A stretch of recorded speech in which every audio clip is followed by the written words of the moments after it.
the Johnston Wax Program with Fibber, Magee and Molly.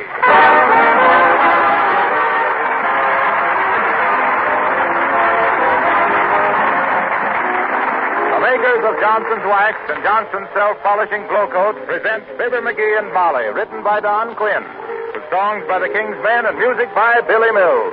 The show opens with Anything Goes.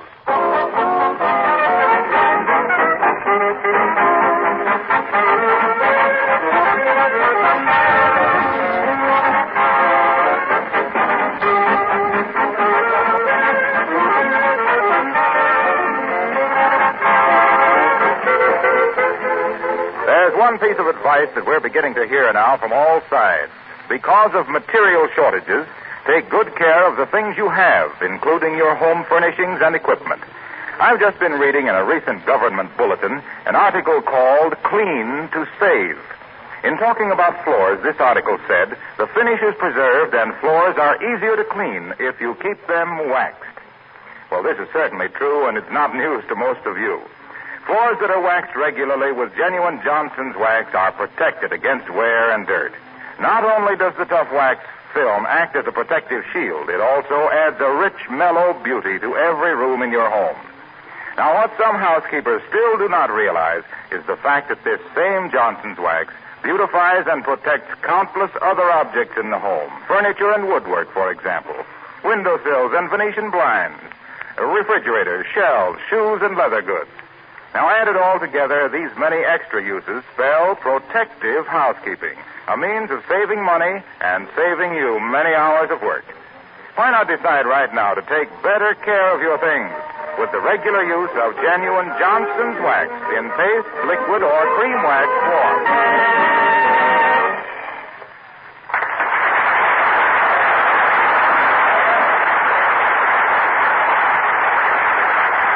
The residents of 79 Wistful Vista went to a formal party at Mrs. Uppington's New Year's Eve and had a fine time. But when our hero went to buy a collar for his dress shirt, he got two of them just in case he soiled or tore the other. So, with his own peculiar ideas of economy, he is taking his wife out again tonight to use up the other collar. And here, dressing for the occasion, we find Fibber, Magee and Molly.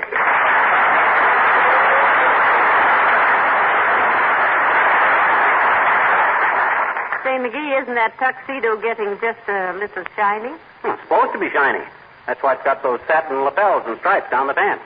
Yeah, but that isn't where it's shiny. Besides, when you stand in a certain light, the whole thing looks a little green. Well, the guy that sold me this tuxedo told me it'd last me a lifetime, and he was a nice guy, and I don't want to make a liar out of him. Maybe he didn't realize how long I'd live. No. He probably thought the first time you wore it, somebody would shoot you. How long have you had that suit?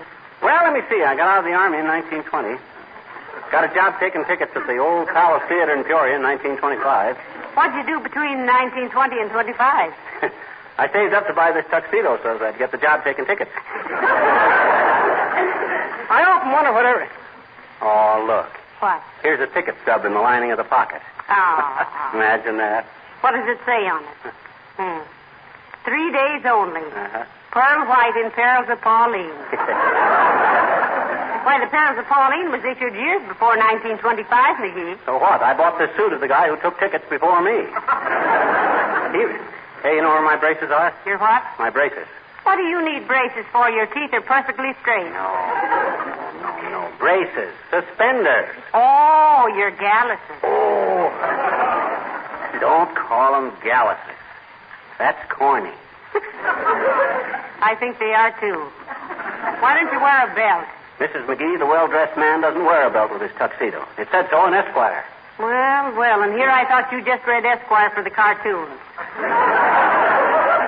Say, by the way, dearie, where are you taking me tonight? Oh, I don't know, Molly. How about the pomegranate room at the Rich Wonderful? Oh, I don't know. I never danced the pomegranate. Oh, how about the Stork Club? That's awfully expensive. Incidentally, why do they call it the Stork Club? Because that's where a wise bird is supposed to take his baby.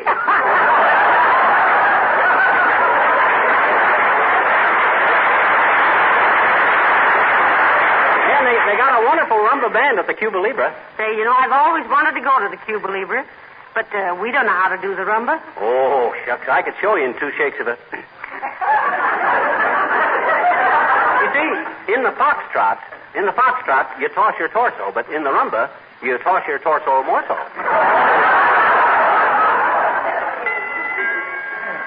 Hey, hear that? What's the matter? That doorbell don't play tunes anymore. I know. I fixed it. How? Well, first I hit it with the hammer. And then? That's all. Come in.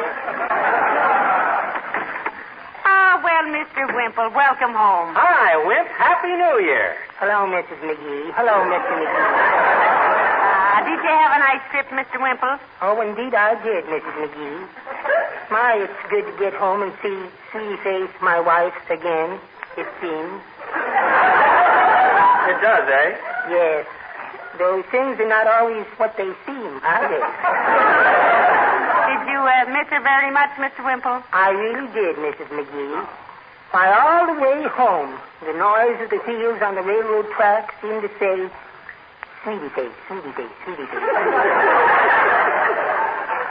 Does it cost much more to fly, do you know?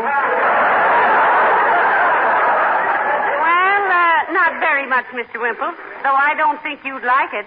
It'd get you home so much sooner, Yes, that's a thought, isn't it?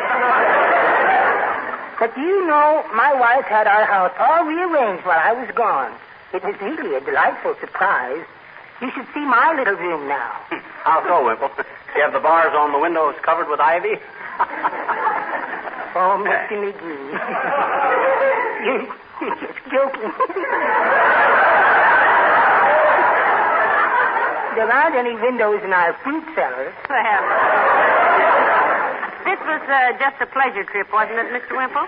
For me, Mrs. McGee, any trip is. Did you have a chance to write any new poetry on the trip, Wimple? Yes, Mr. McGee. I worked on one poem all the way home. I call it Resolutions for 1942. Oh, I'd love to hear it, Mr. Wimple. All righty.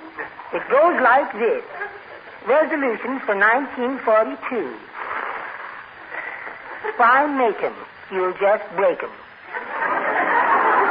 Well, that's lovely, Mr. Wimple. Very short and to the point. Oh, you got to be going so soon, Wimple? Oh, yes, I simply must, folks. My goodness, I've hardly had a chance to see Sweetie Face since I got back. Oh. We have so much to talk over, such as why don't I get a haircut, and why can't I learn to pack a suitcase properly, and who do I think I am, traveling in a whole drawing room all by myself, and don't just stand there gawking at me, Wallace. Go out and do the dishes. You know how it is. Well, goodbye now.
Molly, how does my tie look? Is it tied neat?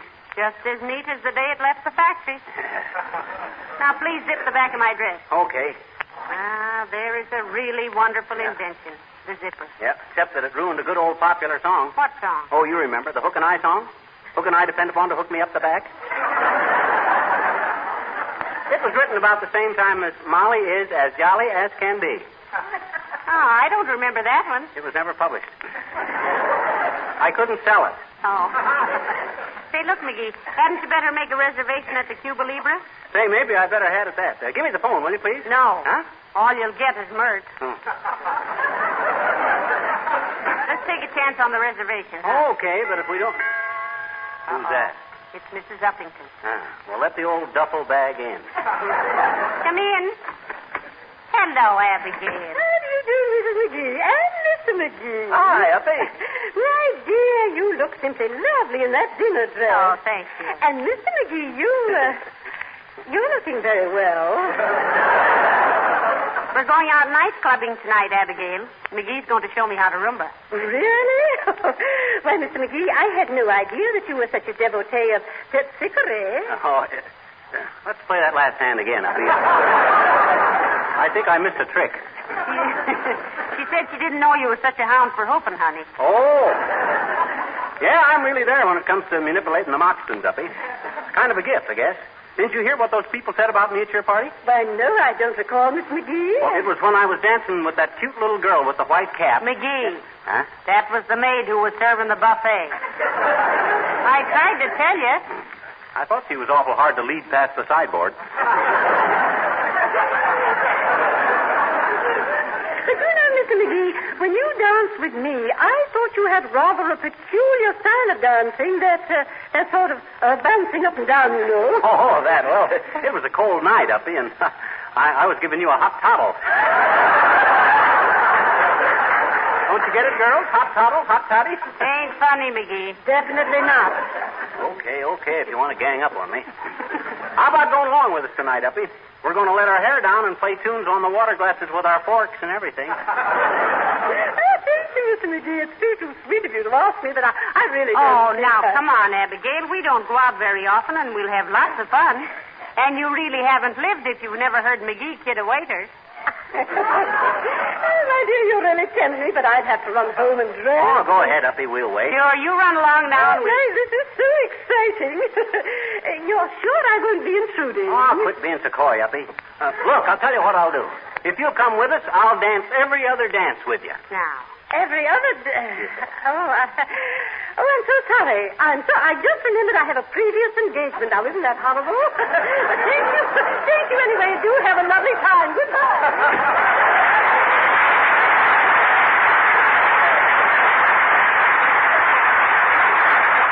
Sure changed her mind in a hurry, didn't she? You don't suppose she expected me to dance every dance with her, do you? No, I don't think so. But I'm sorry she couldn't go. And she always looks so nice when she's dressed up. Don't you think so? No, I don't. Don't you think she's rather attractive? Well, it depends on circumstances. She's a knockout in a blackout, but a fright in the light. But if she don't want to go, it's her loss, not mine. How do you figure that? Well, I could have given her a lot of pointers on dancing style. For instance, she holds her arm up like this, you know, stiff, instead of pumping it up and down. No action. No finesse. Yes. Besides, when she holds it... Yes, I know. But hadn't we better get started, dearie? Oh, no hurry. Hardly anybody goes to nightclubs before 6:30 or 7. Get there around 7:15 and shows you know your way around. You certainly keep up with things, don't you? Yeah. Just a case of keeping my eyes shut and my wallet open. All right, well... Oh, dear. Come in. Oh, hello, Mayor Latrivia. How do you do, Mrs. McGee? Hello, McGee. Hi, sir. I came to present you with $10 worth of defense stamps. Oh, what for, Mr. Mayor? The trivia. You don't mean... Yes, I mean you... Hold it. Look, the trivia.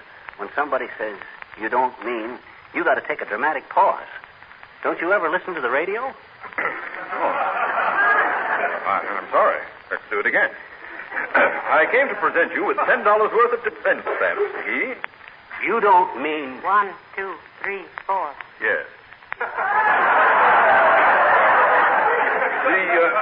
The slogan you sent in is the one we are using in our local campaign. Well, heavenly days, I didn't know you sent them a slogan, McGee. What was it? Oh, it was nothing that any red-blooded American boy couldn't have done.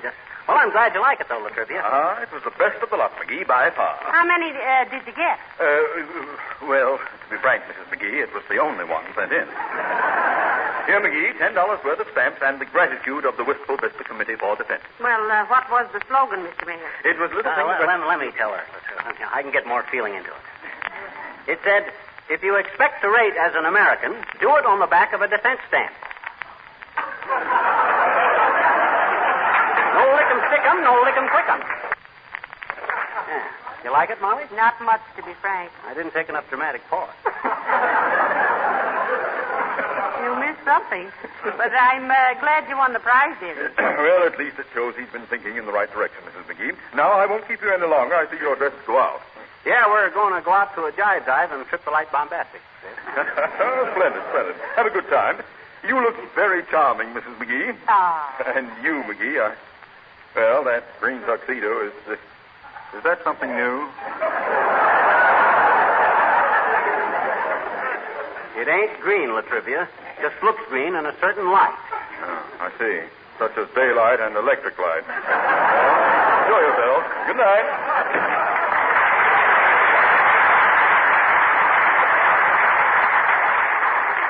What do you mean, daylight and electric light? What other kind of light is there? Gas light. Well, who uses gas light? Well, I'll bet the tailor who made that tuxedo did. But don't worry about it, dearie. You know, it doesn't really look so bad. Of course it doesn't. It's the only one in town with 7 buttons on each sleeve, too. I guess I know a snappy. Hello, folks. Going someplace? Hello, Mr. Wilcox. Yes, we're stepping out tonight. Going to hit a few hot spots, Harlow. We're going dancing. Why don't you come with us, Mr. Wilcox? Yeah, come on, Harlow. Oh, what if you're not dressed up like us? We can pretend we don't know each other. Well, thanks, no, folks. I just stopped in to use your phone, if I may. Oh, sure, Harlow, sure. Help us out. You got a nickel? McGee. We haven't got a nickel phone. Does he know that? Go ahead, Harlow. Who are you going to call? Racine, Wisconsin. Hey, what's the idea? That'll cost $5 or $6. McGee, what of it? Huh? Stop petting those buffaloes. Go ahead, Mr. Wilcox. Fibber, just let me know when you get this charge on your bill, and I'll send you a check. Hello, operator. Give me a long distance to... Oh, is that you, Clara? Clara? How's every little thing, Clara? Where'd you get that? It is, eh? What's that, Clara? What? Your brother? Hanging over a what? Oh, just hanging over. You do much better than that with Merck. How about a line through to Racine, Wisconsin, Clara? S.C. Johnson & Son, Incorporated, station to station. What? Lines all tied up? Okay, I'll try later. Thanks, Clara. Well, I can't get through now, folks. Was it something important, Mr. Wilcox? Oh, not particularly. I always like to call them around this time of year and give them a general report, is all. Ladies and gentlemen, we interrupt this broadcast to bring you a message, which, if we didn't bring it to you, we wouldn't have any broadcast to stop and bring you a message in. Report on what, Harlow? Sales and service of Johnson's self-polishing glow coat. How are sales, Mr. Wilcox? Booming, Molly, and why not? Every day, more housewives are turning their linoleum defense programs over to glow coat. Nice topical touch, Tootsie. Well, you know the order of the day is economy, Fibber. Make the old things last longer. And linoleum really does last longer and stays more beautiful, with glow coat protecting it from dust and dirt and dampness and wear, and gives housewives more time for Red Cross work and other projects. These days, anything that saves time and money and labor and conserves property is going to be a pretty valuable item. Why, when you stop to think that... Oh, but what am I telling you folks for? You know the story. Sure. Well, anyway, thanks for the offer of the telephone. Not at all, Mr. Wilcox, but say, why didn't you use the phone at your office? I couldn't. No phone? No audience. Thanks, folks. Have fun.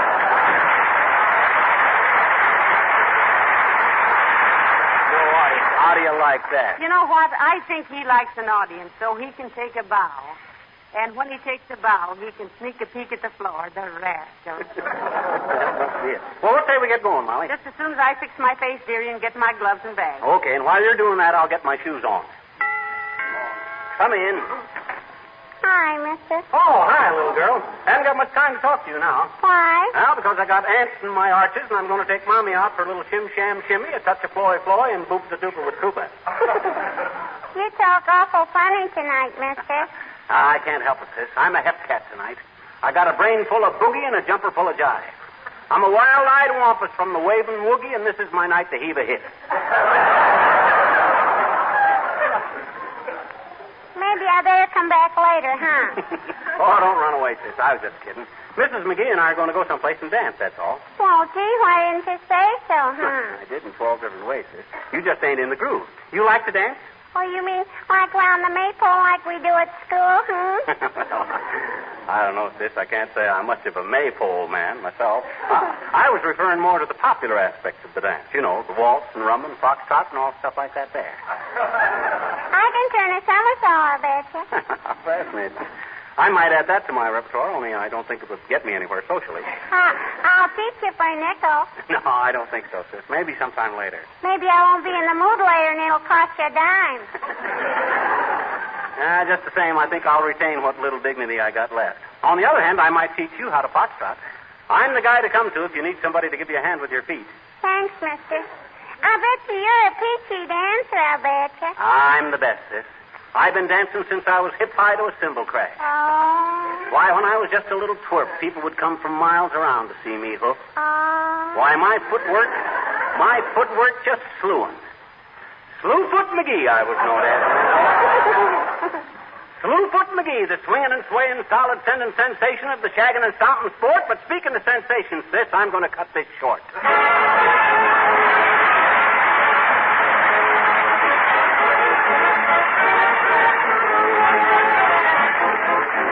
The King's Men sing Zana Zaranda. Listen, mister, here's a girl who can't be beat, and you'll blister in the glow of her tropical heat. See, she'll have you all at sea. Zana Zaranda, Zana Zaranda, the hottest tamale in all of the Panama land. The gentlemen love her, and the ladies get catty. Her tropical jiving is driving the populace batty. Zana Zaranda, Zana Zaranda, the dangerous dolly who's ever so much in demand. A little bit naughty, just a little bit shocking. This hot chili peppery stepper has Panama rocking. Aye, when she gives you the aye, you will have to say bye-bye. Adios to the others you know. Zana Zaranda, Zana Zaranda. She'll sing in your parlor, your kitchen, or on your veranda.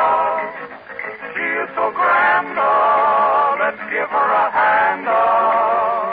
This international, ultra-fashionable Zana, she's swell, Zana Zaranda, queen of the Panama land. How she can drive you with her tropical jive, you really know you're alive, my little man. Take a gander at Zana, beautiful, beautiful Zana. How you will love this North American, South American, Pan American, all American Zana, oh Zana Zaranda.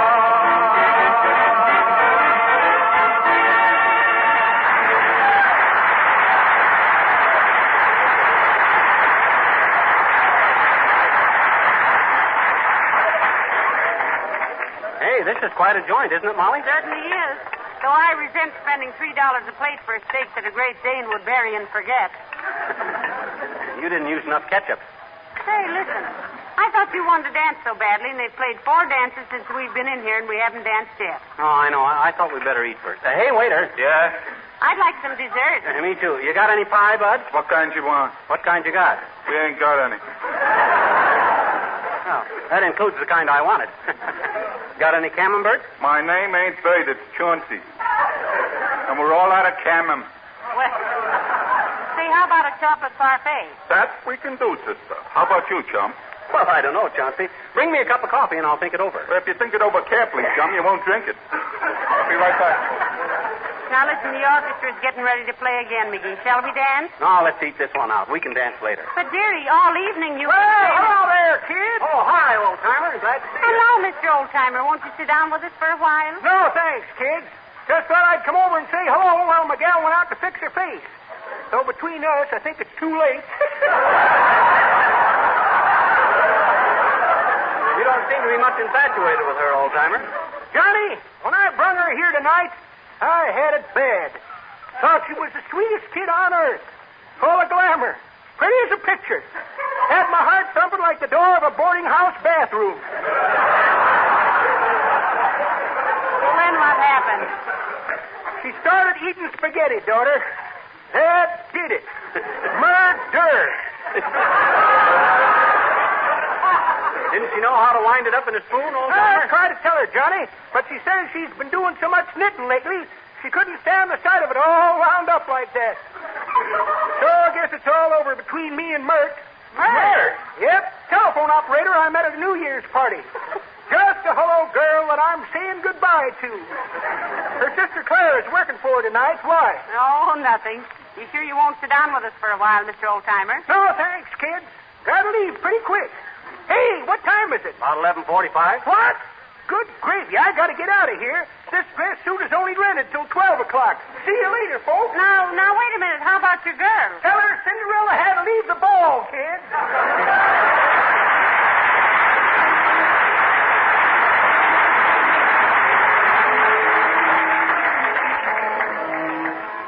Oh, now look, McGee. The band is going to start playing again. Let's dance. No.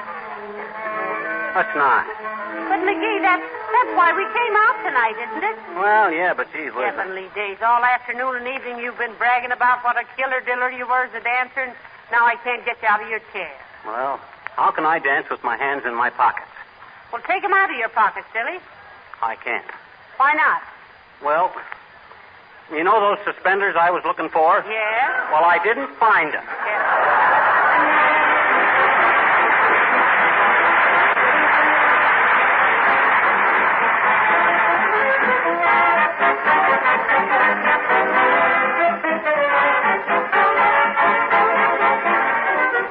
Most of you ladies spend a good deal of time in your kitchens, and I certainly don't blame you for wanting them as cheerful and as pleasant to work in as possible, especially during these rather dark days of winter. Have you ever stopped to think how important your linoleum floors are in that picture? If they're bright and cheerful, clean and sparkling, the whole room is pleasant and inviting. Now, you know what I'm coming to. I want every woman who isn't already using Johnson's self-polishing glow coat to try it just once. I know what the result will be. Not only one more booster for Glow Coat, but one more kitchen floor easier to care for, with hours of work saved in the bargain. Glow Coat is a wonderful product. It gives floors lasting luster. It wears smoothly and evenly because the Glow Coat film is flexible, not brittle. It's labor-saving, needs no rubbing or buffing whatever. Dries in 20 minutes. And Glow Coat is economical because a little goes such a long way. Also, Glow Coat makes linoleum last much longer. But wherever you buy it, be sure you get the real thing. The one and only Johnson self-polishing Glow Coat in the familiar red and yellow package.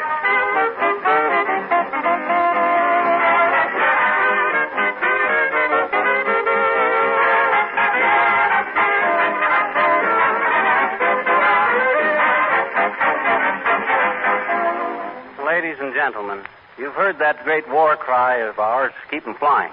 It's a great slogan. For our part, and in our small way, we think an equally valuable phrase is keep 'em smiling. That's our job on these shows, and don't think we take it lightly. But there's another thing just as important as keeping 'em flying and keeping 'em smiling, and that's keep 'em warm, keep 'em fed, and keep 'em healthy, which is a job that's pretty much up to the Red Cross. And the Red Cross can't do without us, individually and collectively. Mostly collectively, if you know what I mean. So we beg you again to dig down deep and give what you can to the Red Cross. A beacon that shines out all over the world to the weak and the wounded and the weary. Good night. Good night, all.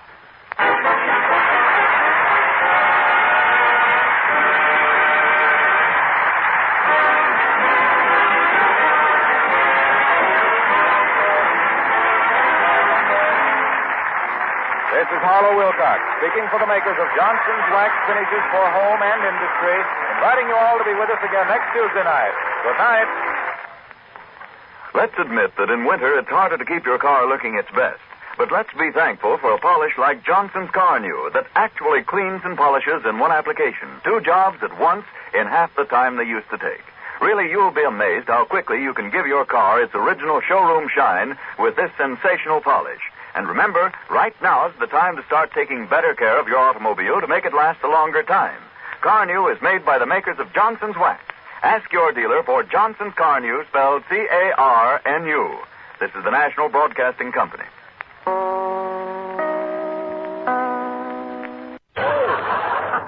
The Johnson Wax Program with Fibber McGee and Molly.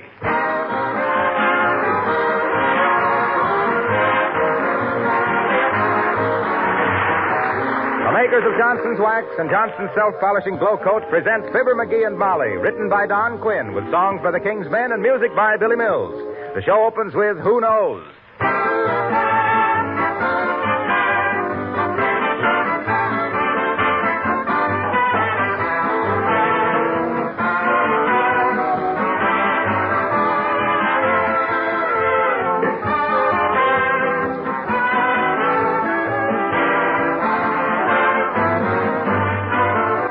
When you left your kitchen a while ago, did you happen to notice your linoleum floor covering? Have you taken as good care of it as you should? It should be regularly protected with a coat of Johnson's Self-Polishing Glow Coat. The no-rubbing floor polish that not only saves the linoleum, but also saves you hours and hours of work. The next time you use Glow Coat, I want you to notice several things carefully. First, how easy it is to apply. You simply spread it around and let it dry, that's all. Second, notice how little it takes to do your floor. Yes, Glow Coat is economical because a little goes a long way. Third, notice how even and smooth the Glow Coat finish is. No streaks or tiny bumps. And no chipping because Glow Coat film is a flexible, not a brittle film. And fourth, notice how long the Glow Coat luster lasts. If you watch for these points carefully, you will realize there's only one Johnson's Glow Coat, and that it always pays to insist on this finest no-rubbing polish in the familiar red and yellow package.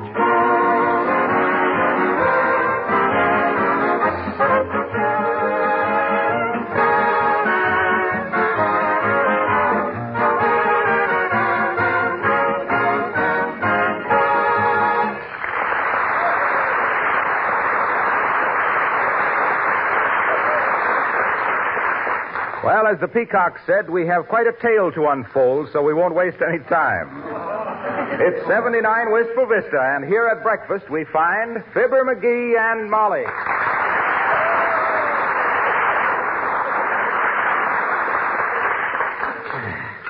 Pour me another cup of Java, will you, Molly? Thanks. Say, I never saw you drink so much coffee. And don't use so much sugar. You're overweight as it is, you know. Yeah, I found that out yesterday. How? Well, a cop took a look at my tummy and followed me all over town. Thought I was bootlegging tires. I was so... McGee, watch what you're doing. What you mean? What am I doing? Why, you put a slice of toast in your pocket and you're buttering the back of your hand. Oh. Well, I'm kind of nervous this morning, Molly. I'm upset. Well, I've noticed that. You're as wiggly as an octopus in the washing machine. What's the matter with you, dearie? I had a terrible nightmare. Anyway, I hope it was a nightmare. You hope? Yeah. Oh, it was awful. You see, I hate to tell you about this, Molly. Come on, and stop that worrying. Heavenly days, you're getting circles under your circles.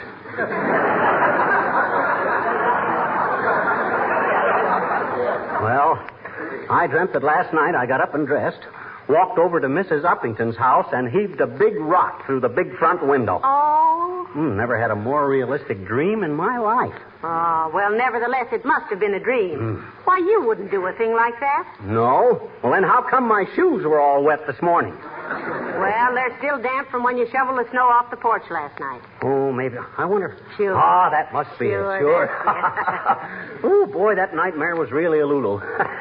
Hand me the paper, will you, Molly? Thanks. Say, McGee, whose picture's that on the back page? Looks familiar from here. Where?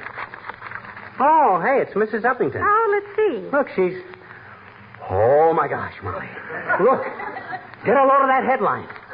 Well, stop shaking. Hold still. How can I read it? It says, Midnight Hoodlums, Uppington Mansion. Oh. Police throwing out dragnet. Oh. I knew it. I knew that couldn't have been just a dream. Now, take it easy, dearie. It could still be just a coincidence. Yeah, but... Why, you're not the type of man to prowl around in the middle of the night and heave rocks through people's windows like a common criminal, and I hope nobody saw you do it. You won't tell anybody, will you? How can I? I'm your wife. Huh? And a wife can't testify against her husband. She can't? No, that's the law. Who's at the door? That's the law, too. Bake me a cake with a hacksaw in it, Molly.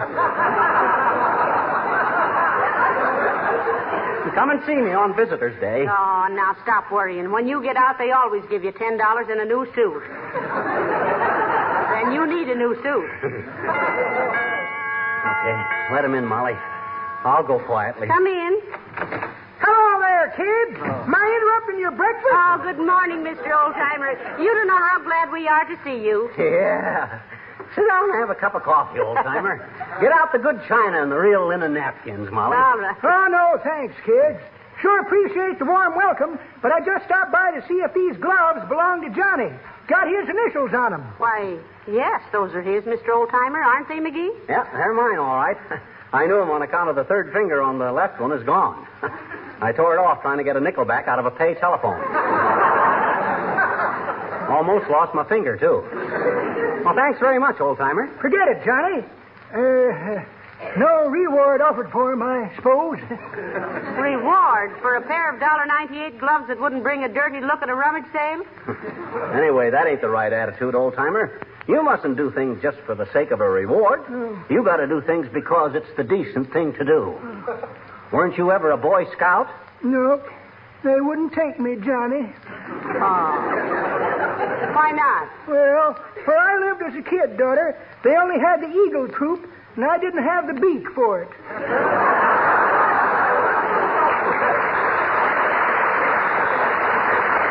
Well, thanks for returning the gloves, old-timer. Yes, indeed. Incidentally, where did you find them? Hey? Oh, found them in a snowdrift in front of that Uppington girl's house, daughter. I was, what's the matter, kids? Say, McGee, hadn't you better reconsider that reward business? After all, you'd really hate to lose them where they were lost, wouldn't you? Huh? Oh, yeah.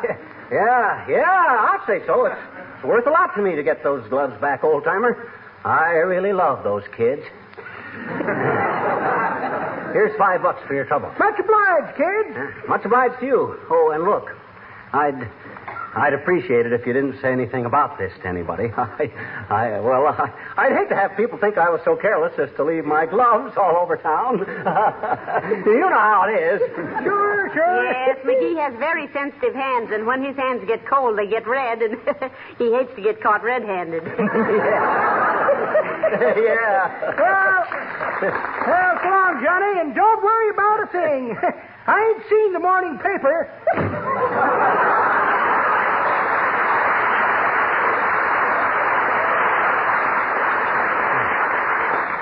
McGee, he knows. Yeah.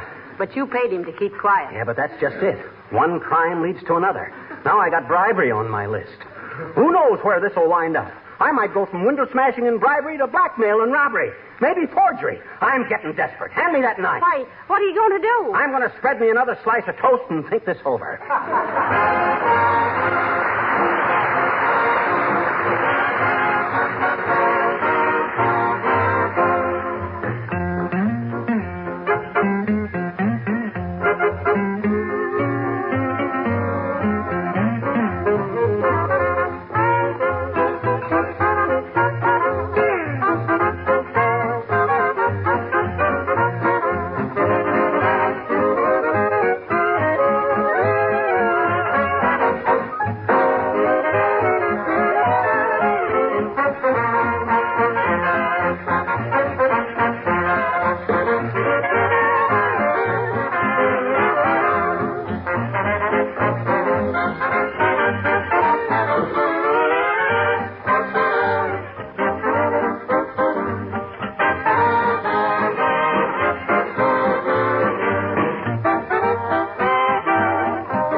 Dudley. Oh, now, Henry. McGee, stop brooding. Maybe you broke Mrs. Uppington's window last night, and maybe you didn't. Yeah, maybe I heard the window break while half asleep and just dreamed the rest of it. Sure. Her house isn't far from here, you know. Only a stone's throw, in fact. Whoa. No. I didn't mean that, dearie. I just meant that... Now, McGee, you must get over turning pale every time the doorbell rings. Yeah, you're right, Molly. The worst that could happen is a cop coming for me. And who's afraid of a cop? That's the way to talk. Come in. Good morning, madam. I'm Officer Frink of the burglary squad. Well, how do you do, I'm sure. And this is my husband, too. Well, he was here a moment ago. McGee? Never mind, madam. I just wanted to ask you a couple of questions. Why, certainly, officer. Were you at home last night? Yes, we were. And I can prove it because we were listening to the radio. Well, how would that prove it? Well, because since my husband fixed the radio, nobody knows how to work it but us. So if somebody was listening to our radio, who else could it be? Very logical. Did you hear any disturbance last night? No, why? Well, I'm investigating a window smashing job in the neighborhood, and we traced some footprints from that house right over there to your front steps. Oh. Animal or human? It was a man. I thought he might have broken one of your windows, too. Well, he better not let me catch him at it, or No, officer, no. He didn't break any of our windows here. Well, okay. I'm sorry to have disturbed you. He must have come over here and then got frightened. Oh, I'm sure he is. Or was. But now, if I hear of anything... Wait a minute. Who's that under the Davenport? That must be my husband. I'd know those feet under any Davenport, or under any circumstance. McGee, come out, dearie. There's a man here to see you. Oh. Hi, Bud. What can I do for you? What were you doing under the Davenport? Huh? Doctor's orders, Bud. Your doctor told you to crawl under the Davenport? Why, of course he did. Tell him what the doctor said, McGee, if you can remember. Wow. Oh, sure I remember. I remember it just like it was yesterday. It was yesterday. Yeah, that's why I remember it.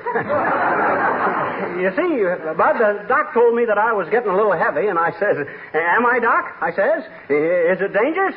Well, he says, no.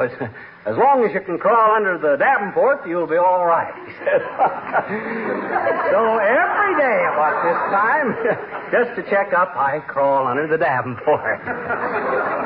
Okay, but you'd better lock your doors at night. There seems to be prowlers in the neighborhood. Oh, thanks for the warning, Bud. That's all right. That was a close one, Molly. Oh, dear. Oh, you know, it kind of haunts me, the idea that I might have walked in my sleep and slung a doorknob at Uppy's big bay window. Don't be silly. Listen, I'm convinced you were dreaming the whole thing, McGee. Yeah, but why should I dream about breaking windows? I never dreamed stuff like that. I always dream I'm running down the railroad track without any clothes on.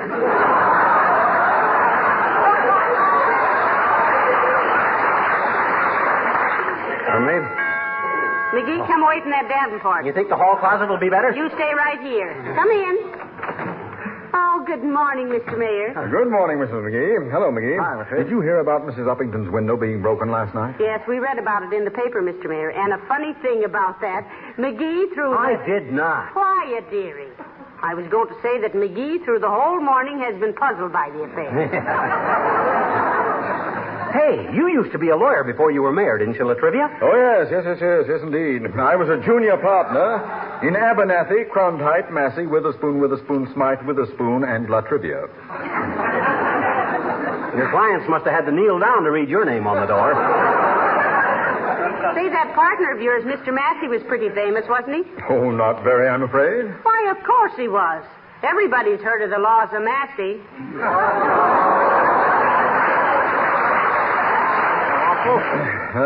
Yes. But why did you ask, McGee? Well, I wondered if you'd give me a little legal advice. Oh, why, certainly, McGee, certainly. Having trouble with the finance company again? No. Yes, but look. About this window smashing thing. What if the guy that did it was walking in his sleep at the time? Could he be held responsible?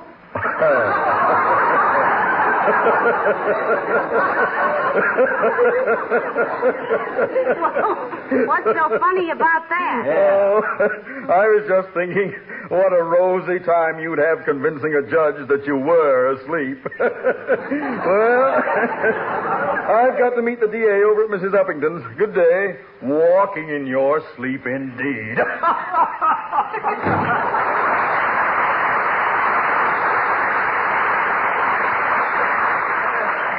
What do you mean, convincing a judge that I was asleep? You think he knows it was me? How could he know when you don't even know? Yeah. Say, listen, where's that dream book we used to have? I don't know. We could look up breaking windows and see what it signifies. I don't know where it is, and all I remember is that dreaming about cut glass means you'll be admired for your brilliance. Well, that doesn't fit this case. No. But see, now, maybe a broken window could be considered cut glass if it was hit with a real sharp stone. Was it a sharp one you used? Oh, no, it was just as smooth and round. I never know such a thing. You're just trying to trap me into saying that... Hello, folks.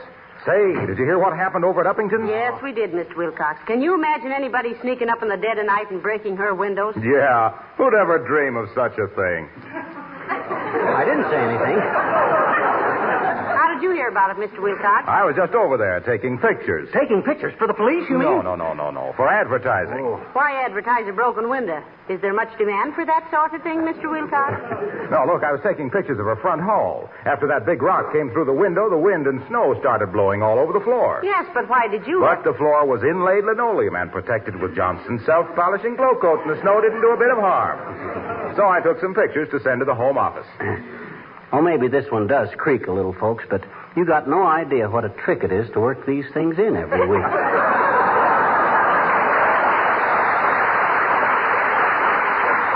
Yes, Mr. Wilcox? Well, that's all, but that hallway of Mrs. Uppington's is really beautiful with that handsome, gleaming linoleum on the floor. And she says it's really amazing this winter weather how footprints wipe right up and how easy it is to keep it protected with glow coat. Yes, but with a house full of help. Oh, she does it all herself. She says glow coat is so little work and so much fun to use, she won't let anybody else do it. You know, no rubbing, no buffing, and it only takes about 20 minutes. And then when this hoodlum heaved a rock through the window... Who's a hoodlum? Anybody who would throw rocks at Johnson's self-polishing glow coat. I'll say they are. Ought to be hung. They ought to be... Have they got any suspicions who done it, Howell? Yes, they have. Oh. All the evidence points definitely to a chauffeur Mrs. Uppington discharged last month. Oh, what's the clue to him? Well, when she let him go, he got sore and said he'd come back and break every window in the house. He did, eh? Well, I guess that lets me, I guess that lets me think he's the guy, all right. Yeah, the only trouble is they looked for this chap and found out that he'd been in San Francisco for 3 weeks and couldn't have done it. Well, I'll see you later.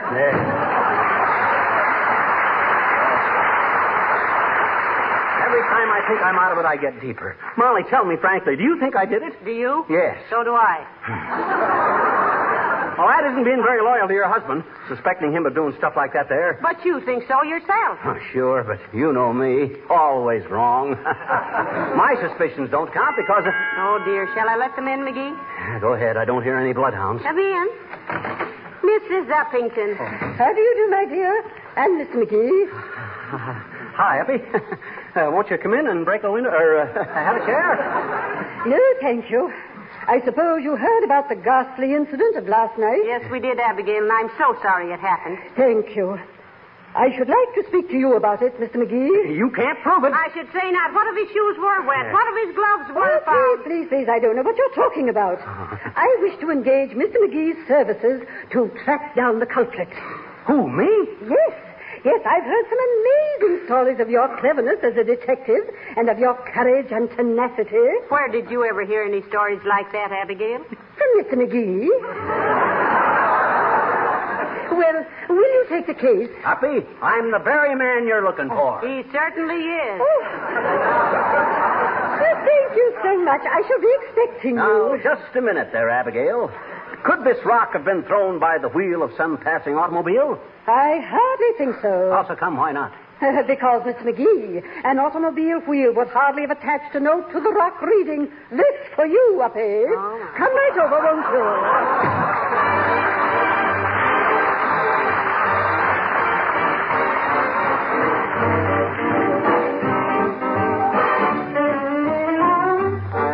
the King's Men singing The Old Man of the Mountain. High in the mountains where the lightning flashes, high in the mountains where the thunder crashes, there's a character old and gray. He must be 90 if he's a day. Every year he comes out to see what the world's about. With his long white beard and a crooked staff, he tramps along while the people laugh. With a twinkle in his eye, he passes them by. The old man of the mountain. He wears long hair and his feet are bare. They say he's mad as an old March hare, but his troubles are none. He owes no one. The old man of the mountain. He talks with the birds when he's lonely. He sleeps with the stars for a tent. The bees spread a feast when he's hungry, and he never has to pay any rent. Not a cent. He'll live as long as the old oak tree to laugh at folks like you and me. Oh, I often sigh and wish that I were the old man of the mountain. Oh, the rain may fall and the wind may blow. He laughs at the wind and the ice and the snow. With a twinkle in his eye and with his shirt tail flying, he's the old man of the mountain. Old man of the mountain, the mountain. Everybody thought he was balmy when he stole a cannon from the army. Everybody thought he was frail till he dragged the cannon up the trail. Now on a clear day you can see him there, sitting on the mountain with his long white hair. Oh, the Japs won't linger if they ever lay a finger on the old man of the mountain.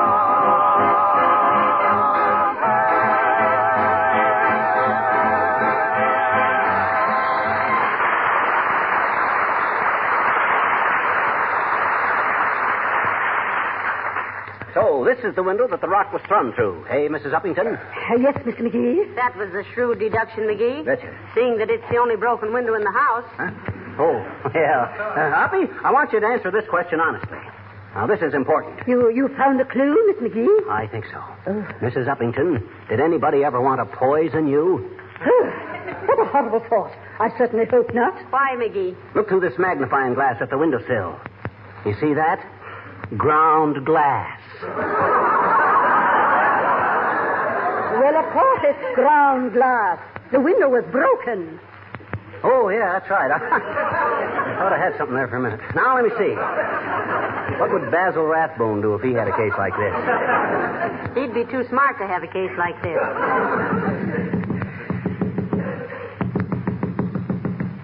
Good heavens. What's that? It was a kind of a thumping noise. No. Yes, it was. In detective work, you got to learn to distinguish between thumping, rapping, pounding, and thumping.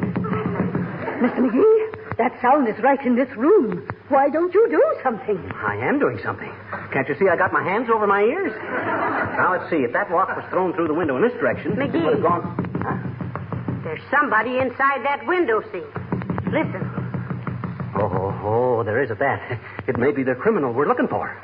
Pretend you have a gun, Mr. McGee. Tell him to come out or you'll shoot. I got a better idea.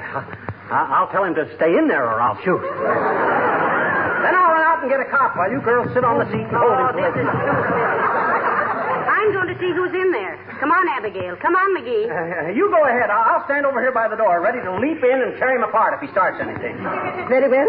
Unfasten the catch on the window seat, Mr. McGee. That's it.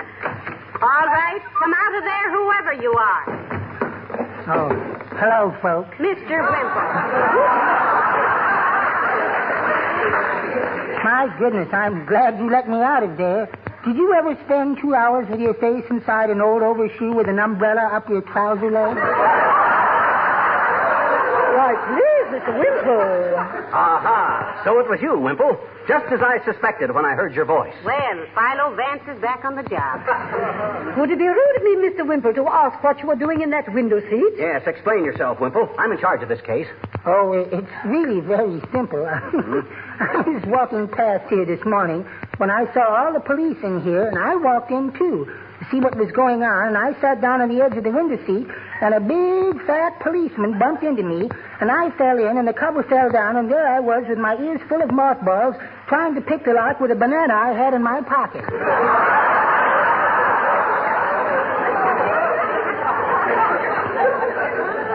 likely story, Wimple. I don't know. It sounds reasonable enough to me, McGee. Oh, yes, the poor man. After this, I should leave a few sandwiches in that window seat in case it ever happens again. Well, he don't get out of this that easy. Wimple, where were you between the hours of last night? Oh, Sweetie Face would just kill me if I told you that, Mr. McGee. Well, what's your wife got to do with it, Mr. Wimple? I was out with her until 4 o'clock this morning. Aha, now we're getting someplace. Okay, Wimple, take your choice. Tell us or tell the police. What were you doing? Well, you know how it is. Trying to buy certain household goods these days, and while we knew it was a little illegal... Never mind the excuses. What were you doing?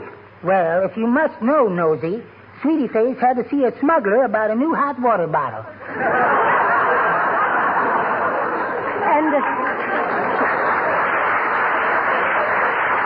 And you don't know who is responsible for my broken window then, Mr. Wimple. Oh, no, Mrs. Uppington, I really don't. Well, I do. Oh, you do, McGee? I finally got it figured out.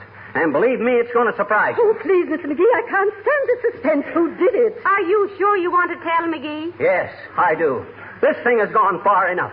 I can't stand it any longer myself. Uppy? Yes?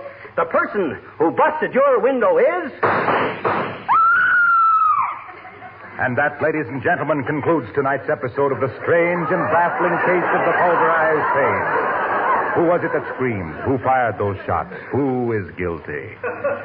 Tune in again next week at this same time for the final installment of this thrilling epic of crime and high adventure.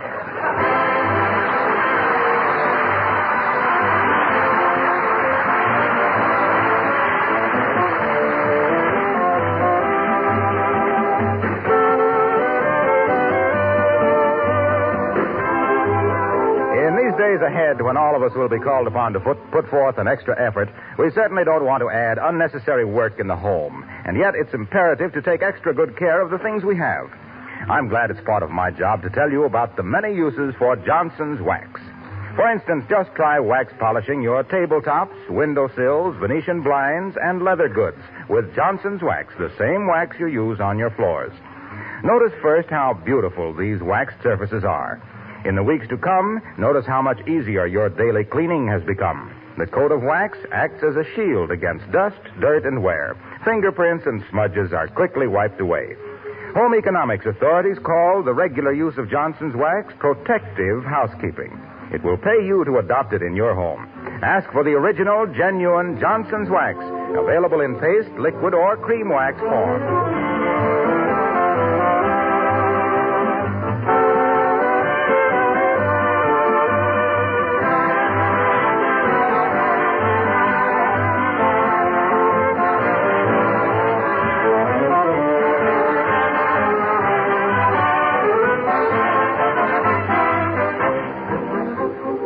Ladies and gentlemen, we live in a land where a gag is something to laugh at. But we're now being threatened by international gangsters to whom the word gag means just one thing, the throttling of free speech. And we've got to fight them with everything we have, with our time, work, and money. So we ask you again, for the land's sake, buy defense bonds. Yes, and for mercy's sake, support the Red Cross. Good night. Good night, all.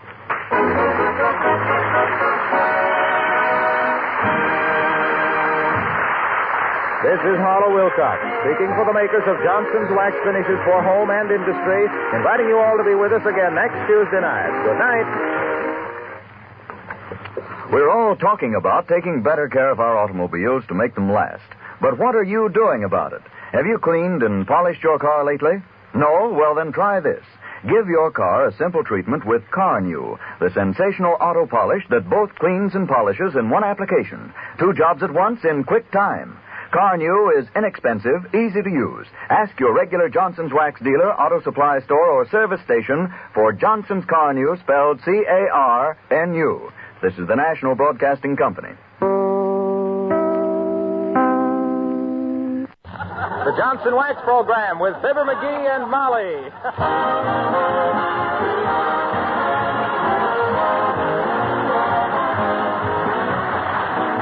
The makers makers of Johnson's Wax and Johnson's Self-Polishing Glow Coat present Fibber, Magee and Molly, written by Don Quinn, with songs by the King's Men and music by Billy Mills. The show opens with Be Young Again.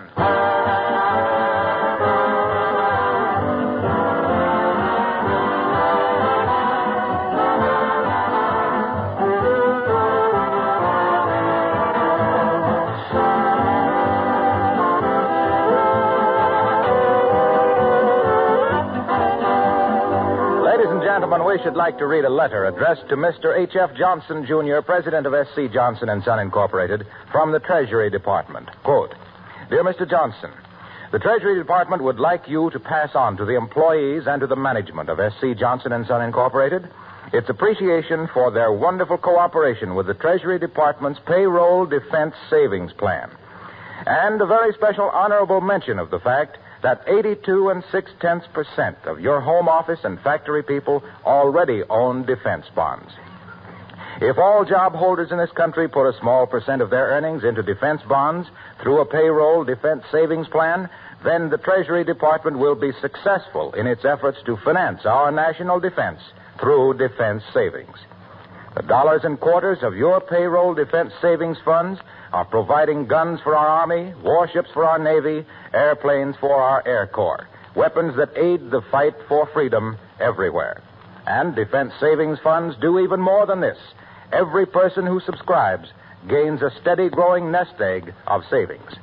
Once again, thanks to the employees of S.C. Johnson & Son, Incorporated, one of the many great concerns which are cooperating splendidly with the Treasury Department's Payroll Defense Savings Plan and entire defense savings effort. Sincerely, Harold N. Graves, Assistant to the Secretary. Unquote. And all of us on the Fibber, Magee and Molly Show are happy to subscribe to this plan also.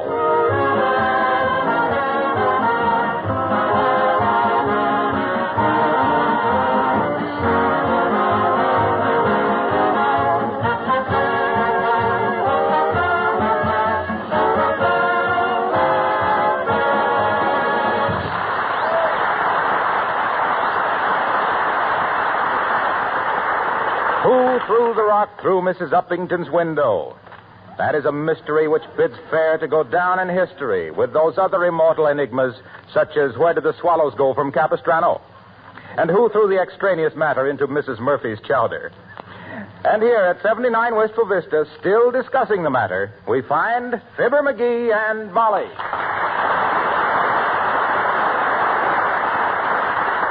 No, Molly, I'm not sure whether I threw that rock through Uppy's window or whether I just dreamed it. Well, how are you ever going to find out? Oh, I finally figured out a way.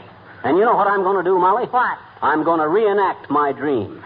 Oh, how on earth can you reenact a dream? Well, I never had two of them alike myself. Mm-hmm. Though there was one about Gary Cooper that I wish I could do. But never mind that. Explain yourself. Look, remember the night I had the dream about busting Uppy's window? How could I forget it? I haven't seen such a turmoil since you sat on the bear trap down at the hardware store. Well, I asked myself, what caused me to dream like that there? And I answered myself, it must have been something I ate. Then I asked myself, if I ate the same thing again, would I dream the same thing? And I answered myself... Oh, look, dearie, look. Huh? I hate to break in on your one-man ask-it basket. But do you remember what you ate that night? Sure I do. Every bite. Well, you tell me and I'll fix you the same supper now. Okay. Before dinner, I snagged 3 olives and a slice of ham out of the refrigerator. Yeah? Oh, yeah, and a glass of grape juice and an apple. Then when you sent me over to the store for the extra 2 pork chops, I dropped into Kramer's drugstore for some cigars. I had a pineapple soda. Well, I'm surprised there's a window left in the neighborhood. Proceed. And then on the way home to dinner... On the way home to dinner? Yeah. On the way home, I had a candy bar. Well, just a little one. Then for dinner, we had pork chops, mashed potatoes, green beans, biscuits and honey, upside-down cake, and coffee. Well, heavenly days, if I have to prepare all that, I better get started, dearie. Okay, Molly. Now, let me see. After dinner, I listened to Lum and Abner on the radio... because I'd sent them a card saying program coming in fine, and I wanted to see if they'd read my name over the air.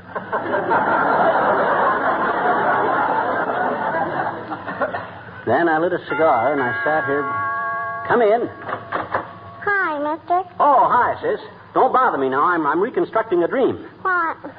I says I'm busy. Don't bother me. What you want? Hey, somebody threw a rock through Mrs. Uppington's window. Did you know that? Did you have some sly purpose in asking me that, sis? Well, gee, no. I was just wondering who could have done it, is all, mister. No. Mrs. Uppington told my daddy if she ever found out who did it, she was going to arrest him for delicious mischief. For what? Delicious mischief. You mean malicious. It's malicious, not delicious. Why? Well, because it was an act of malice. You know what malice is. Sure I do, I bet you. Well. I got a Christmas present from her. From who? From Alice. Oh. Yeah, she's my cousin. A great big beautiful doll, too. Oh, she is, huh? I said she is, eh? No, she did. Oh. Okay. Let's get back to Mrs. Uppington's window. Oh, gee. And peek in, Oh, no. I mean, let's discuss the matter further. You got any idea who could have done it? Have you? I asked you first. Willie Toops owns a slingshot. Oh, he does, eh? Yeah. Well, now we're getting someplace. So Willie Toops has got a slingshot, has he? No. Huh? You says Willie has got a slingshot, and then you says he hasn't. No, mister, no. He owns one, but he hasn't got it. He loaned it to somebody. Aha. Well, we're still hot on the trail. Who did he loan it to? You. Me? Sure he did, I bet you. Huh? Last summer when you said that cat was keeping you awake all night, remember? Oh, my gosh. That's right. He did. Yeah. Willie and I talked it all over, and we thought people might think you did it if they knew you had Willie's slingshot. And I said, well, gee, Willie, I said, we mustn't tell on Mr. McGee because he's always been so nice to us, and he's always given us 50 cents for a soda. 50 cents?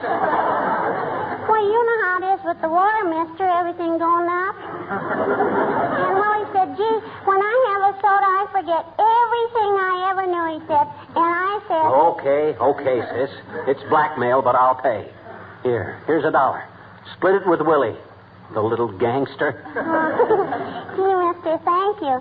Oh, boy, a whole $1. Boy, will Willie be happy when I tell him. Well, run on home and tell him then. Oh, I won't have to go clear home, mister. Huh? He's waiting outside. Oh. Hey, Willie, it worked. So long, mister.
full. That was a good dinner. Now, before I go to bed, Molly, I want the same pajamas I wore that other time.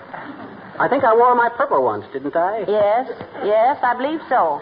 I remember that because you lost the string out of the pants and were using a piece of rope for a belt. Oh, the string wasn't lost exactly. I was using it to patch the clothesline in the backyard. It was 3 feet too short. And why? Yeah, I know. It was my fault. I cut a little hunk of the clothesline to tie around that old trunk in the attic. Yeah, what became the strap off the trunk? Well, I was using that in the dining room window because the cord was missing off the sashway.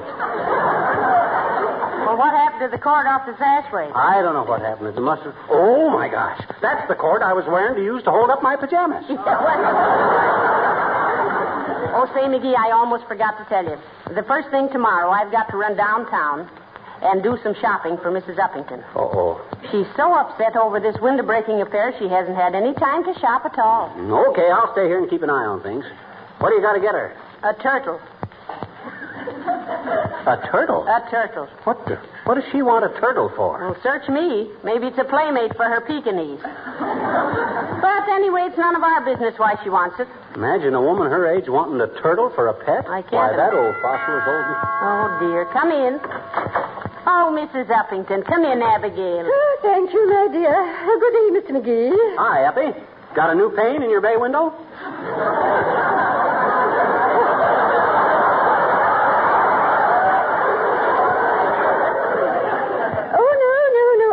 Perfectly splendid, Mr. My window. Yes. yes, that's all repaired. Oh, but I wanted to thank you, Mrs. McGee, for offering to do my shopping tomorrow. Oh, nothing at all. I'd be glad to do it, Abigail. Oh, by the way, may I use your telephone, Mrs. McGee? Why, certainly, dearie. Right there in the hall. Go right ahead. Oh, thank you. She even walks like a turtle. Hello, operator. The Bantam department store, please. Bantam? Miss Mudgett in the lingerie, please. Hello, Miss Mudgett? Mrs. Uppington speaking. Yes, the Mrs. Uppington. Mrs. McGee is coming in tomorrow to pick up a girdle for me. You know my size. Yes. No. Just a girdle. Thank you. Goodbye.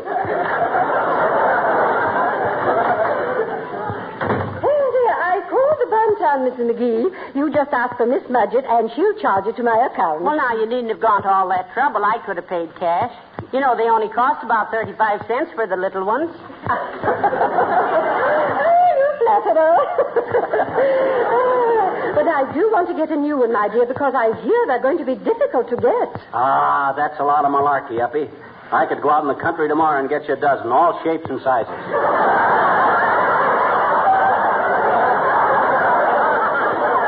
Really? And how do you know so much about such matters, Mr. McGee? Well, he used to have one when he was a little boy, didn't he? Sure, I had one.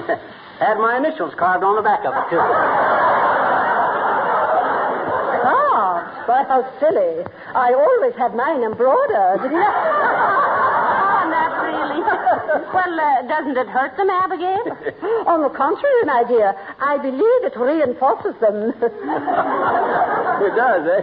None of them I ever saw needed much reinforcement. They're tough little devils. Yes, they are quite durable with proper treatment. Oh, do you understand the type I want, Mrs. McGee? Well, I think so. You want one that snaps, Uppy? McGee, I think they all do that. Yeah, I guess they do. They say once they get a hold of you, they don't let go till it thunders. I don't believe I quite understand. You know, McGee says when he had his, it just used to tickle him like everything when it started creeping up on him.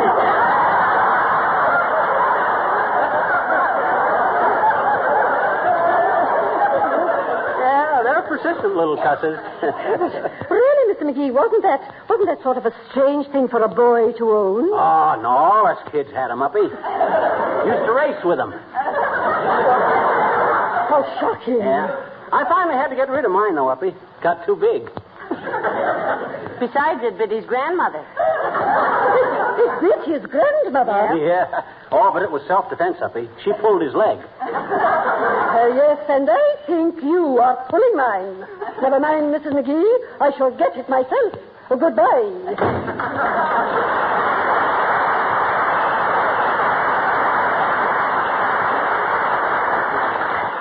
What's she getting so ritzy-snitsy about?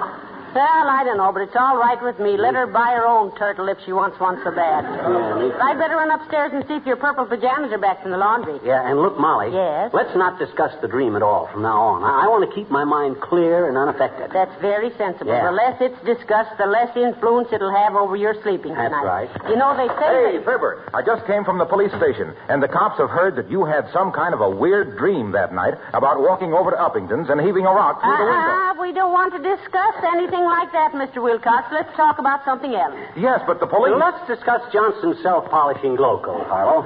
The product that goes on the shelf of every self-respecting household. The genuine... Wait a minute, Fibber. The police... Now, getting back to glow coat, Harlow, think of how it protects linoleum against wear and dirt, and how it saves hours and hours of housekeeping. Keep the neighbors from making cracks about the cracks in your linoleum by using Johnson's self-polishing glow coat. The no rubbing, no bubbling. Darn it, let me talk, will you? The police think that in view of the dream you had, that Don't forget that it dries to a lovely glistening finish in 20 minutes or less, dearie. I'll say it does. Just pour a little out, spread it around, go knit a shelter blanket for 20 minutes or less, and what have you got? The kind of a kitchen floor you dream about. Why, say, what is this? Quit changing the subject, will you? Who's changing the subject? We want to talk about glow coat. Why, certainly. We love glow coat. Yeah. In addition to its other wonderful properties, it keeps us off the streets on Tuesday nights. It's a marvelous product. Why do you suppose millions of housewives all over the world... Oh, all right. Nice going, McGee. Yeah, I sure got him off the subject, didn't I? Yes, you did. So the police think I did it, eh? Well, let them try and prove it. By George, if... I just wanted to tell you, Fibber, the police are convinced you didn't have anything to do with it. Huh? What? They remember you played first base against the police softball team last summer, and they know you couldn't hit a 6-foot window from 30 feet away even if you were awake.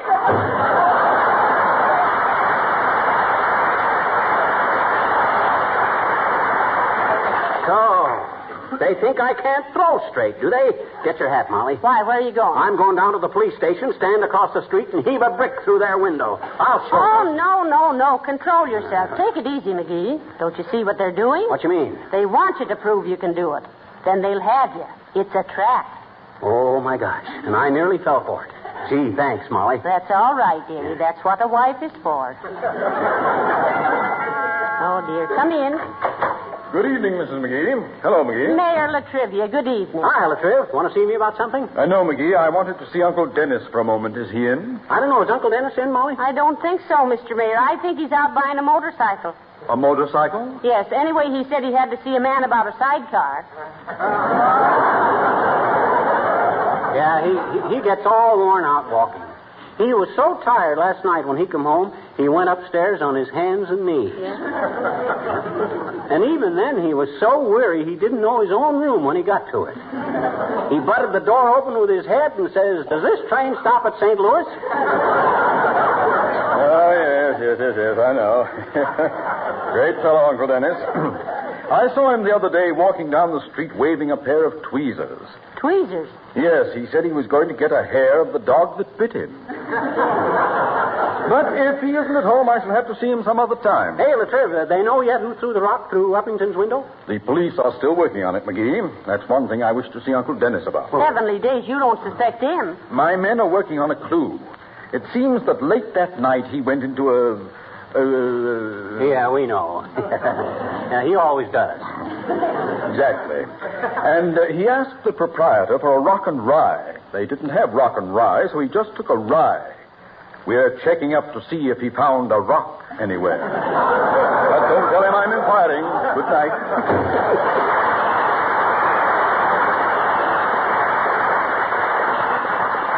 Poor Uncle Dennis. What do you mean, poor Uncle Dennis? He brings it all on himself. Why, that guy has beckoned to more men in white than Dr. Kildare. Wow. Now, what was it? Oh, yeah, my purple pajamas. I'll run right up and get them, dearie. Now, you lock the door and...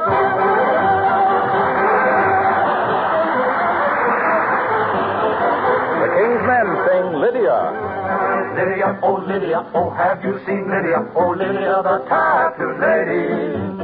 She has eyes that folks adore so, and a torso even more so. Lydia, that encyclopedia. Oh, Lydia, the queen of tattoo. On her back is the Battle of Waterloo. Beside it, the wreck of the Hesperus, too. And never a billboard obstructing the view when you take a look at Lydia.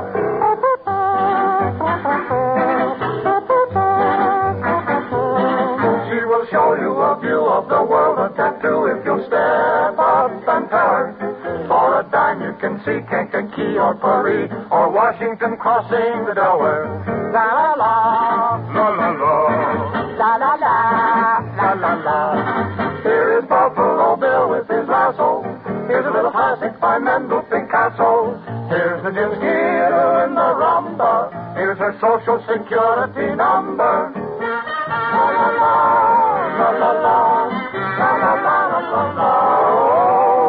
Oh, Lydia, oh, have you seen Lydia? Oh, Lydia, the tattooed lady. Here's the leaning tower of Pisa and the smile of Mona Lisa. Lydia, Lydia, have you seen Lydia? Oh, Lydia, the queen of them all. For a quarter, she'll dance a mazurka in jazz with a portrait exhibit that no gallery has. And on a clear day, you can see Alcatraz. Step over here and see Lydia, the queen of tattoo, tattoo, tattoo, tattoo.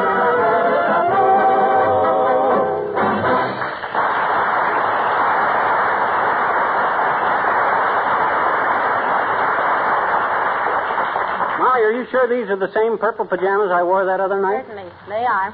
Did you lock the back door? Yeah. Did you wind the clock? Yes. Did you put out the milk bottles? Yeah. Did you empty the ashtrays? Yes. Did you go out to the car and count the tires?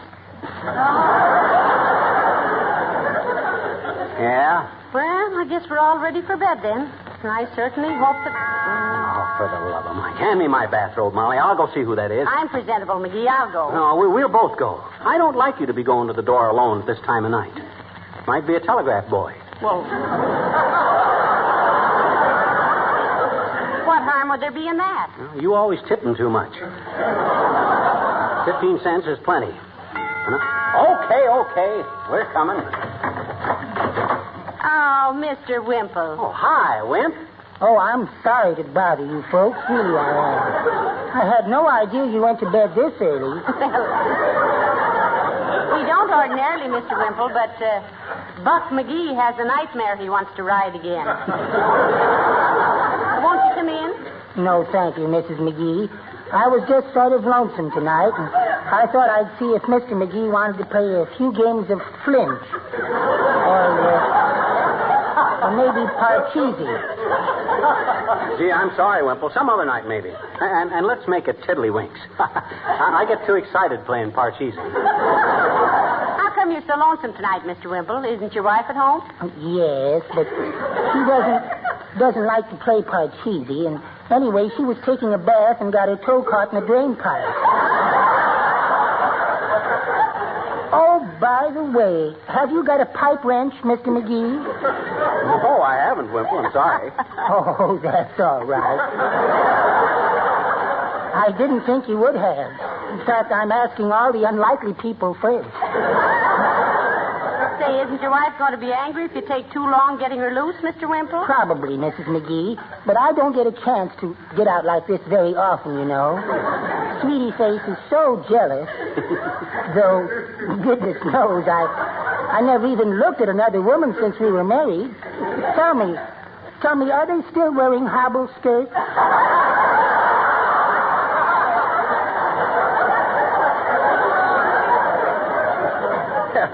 You're a card, Wimp. Hey, is your wife still teaching wrestling and jiu-jitsu to the police force? Oh, yes. She takes her police work very seriously, Mr. McGee. Too seriously, I sometimes think. Too seriously, Mr. Wimple? Yes. I told her it was ridiculous to have a siren on the front of her vacuum cleaner. And what did she say? Oh, she just gave me one of those mischievous little smiles and kicked my feet out from under me.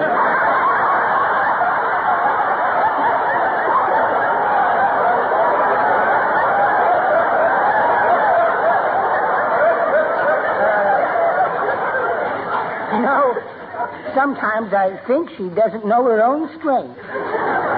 And then again, sometimes I think she does.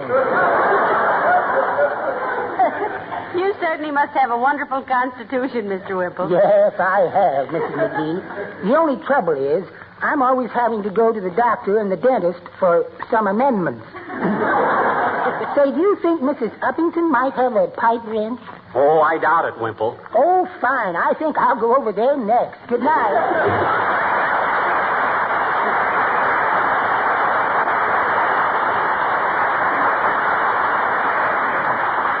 Oh, poor Mr. Wimple. You know what he needs is a personal defense program. Oh, well, let's hit the hay.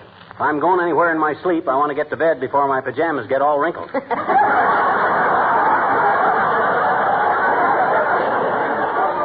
wait till I lock the door again, dearie. Okay, come on. You know, I'm kind of sleepy myself, McGee. I hope I don't have your nightmare. Won't do you any good. You can't throw straight. McGee, what on earth are you going to do with that rope? I'm going to tie one end to the bedpost and the other end to my ankle. But what on And earth? if I do start walking in my sleep, I won't get far. Hey, wouldn't it be awful if I dragged this bed clear over in front of Uppington's? Don't worry, it wouldn't go through the door. Now get in bed. Okay. Well, shall I wish you sweet dreams, dearie, or not? No, I'm on my own now. Good night. Good night. Is that rope all right before I turn the light off? It's okay. Gives me a nice feeling of security. Good night. Good night.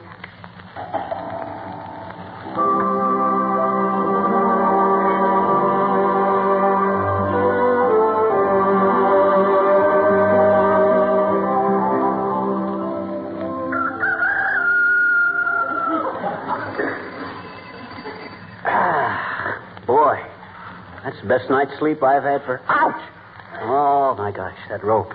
Hey, I'm still tied to the bed. I haven't been anywhere. Hey, Molly. Molly. Oh, it's probably just a burglar, dearie. Go back to sleep. Hey. Molly, wake up. It's morning. I got great news.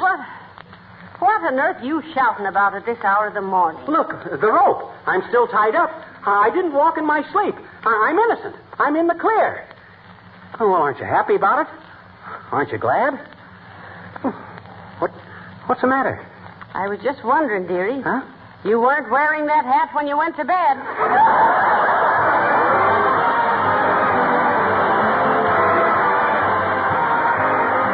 Today, North and South American countries are working together to promote closer cultural and commercial relations. It is clear that the more we can use each other's products, the better off we will all be. For many years, an important ingredient of Johnson's wax has been the vegetable wax carnauba, which comes from Brazil. It is, in fact, one of that country's principal exports. Carnauba wax is important to Brazil's economy, and it helps us produce a better wax polish for the protection of your floors, furniture, and woodwork. The carnauba is skillfully blended with other waxes to give you a wax polish that is easy to use, one that adds rich beauty to all finishes, and enables you now to protect and take better care of the things you have. There are over 100 protective uses for this wax polish in your home. You can buy genuine Johnson's wax in 3 forms, paste, liquid, and in the new cream wax. Ladies and gentlemen, on January 30th, President Roosevelt will celebrate his Diamond Jubilee birthday. 130 million loyal Americans have an opportunity to tell the president we're behind him by joining in a cause that is close to his heart. The fight against infantile paralysis. Yes, let's all give as many dimes and dollars as we possibly can in our local campaign. And let the president know that he has every man, woman, and child in the nation on his side. Good night. Good night, all.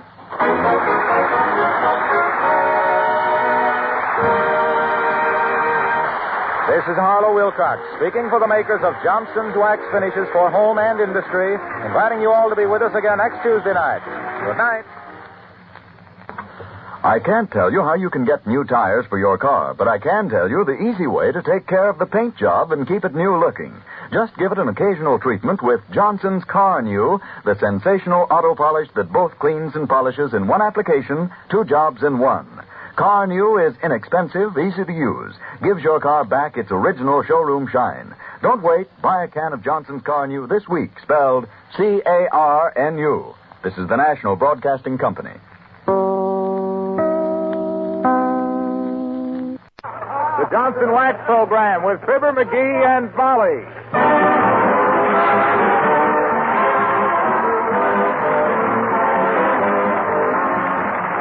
The makers of Johnson's Wax and Johnson's Self-Polishing Glow Coat present Fibber, Magee and Molly, written by Don Quinn, with songs by the King's Men and music by Billy Mills. The show opens with Free for All.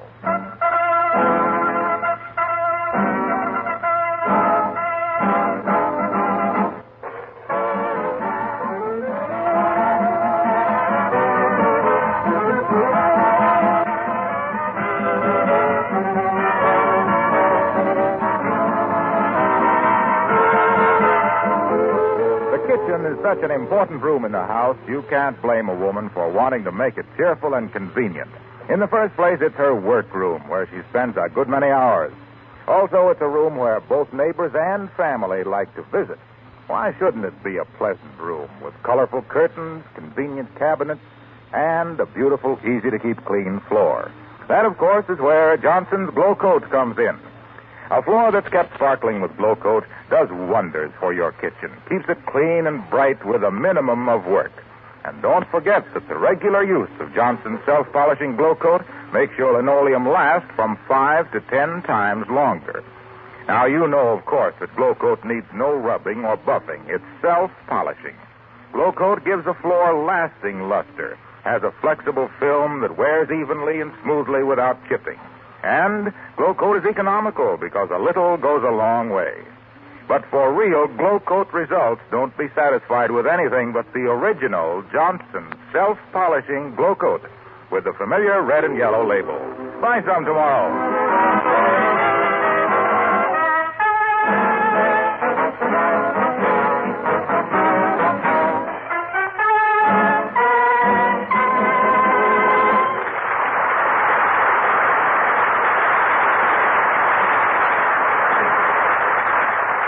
The worst blizzard in 76 years has hit Wistful Vista.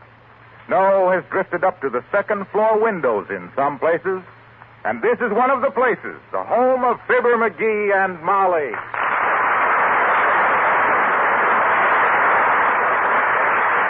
Well, it certainly is nice to stay home by a warm fire tonight, isn't it, dearie? I'll say.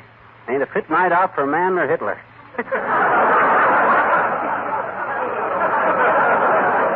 I tell you, it must be terribly cold out. Cold? Why, when I come home tonight, that snowman in front of Toops's was blowing on his fingers. Say, what's the exact temperature? Stick your head out the door and see what the thermometer on the porch says. Oh, no. I wouldn't protrude my puss out those portals tonight for all the retreads in Detroit. No, sirree. Well, then turn on the radio. It's just time for the weather report. Oh, say, it is at that. I wonder just how cold it is. Terribly. Thanks. Well, at least we're comfortable and warm here. You want to play a game of rummy, dearie? No, I got a lot of stuff to do. Never have a better chance to do them, too, either. Just what have you got to do? Oh, I got to paste my defense stamps in my book, and sort out my trout flies, and write a letter to Aunt Sarah thanking her for my Christmas present. She didn't send you any Christmas presents. Well, I'm in a sarcastic mood. Well, I'm glad you're going to be busy, Magee. Maybe I can finish knitting this. This what? I wish I knew. I'm not much of a knitter yet. Well, you're a swell needle pointer. I know, but the Army has some silly objections to needlepoint sweaters. Now, maybe if I'd... My gosh, there's somebody at the door. You know, that's what I love about you, Magee. You grasp things so quickly. Well, let 'em in. They'll freeze to death out there. Okay, but if it's a good humor man, he ain't using good judgment. Good evening. I'm Mr. George Spellman. Come in. At the door. Let me get the door shut. The wind goes through you like a collector from the Internal Revenue. What'd you say your name was, Bud? Spelvin, George Spelvin. You're Mr. Magee? That I am indeed. And this is my wife, Molly. Molly, Mr. Spelvin. Oh, how do you do, I'm sure. Delighted, madam. My, it's nice and cozy in here. Don't tell me you're knitting on a tiny garment. Congratulations. When is the happy event? Huh? It isn't a tiny garment. It's a sweater for a soldier. Yeah. And if I don't stop dropping stitches, it won't be a happy event either. Have a chair, Mr. Spellbound. Spelvin, and thank you. But first, I'd better drop this overcoat and these wet overshoes in the hall. Magee. Hmm? Who is he? I don't know. But I wouldn't turn a dog away on a night like this. And he looks kind of like an old hound I used to have when I... Well. Have a chair, Spelvin, old man. Thank you. A nice place you have here, Mrs. McGee. Thank you. We like it. We have to. We own it. Well, I imagine you'll be seeing a great deal of it for the next few days.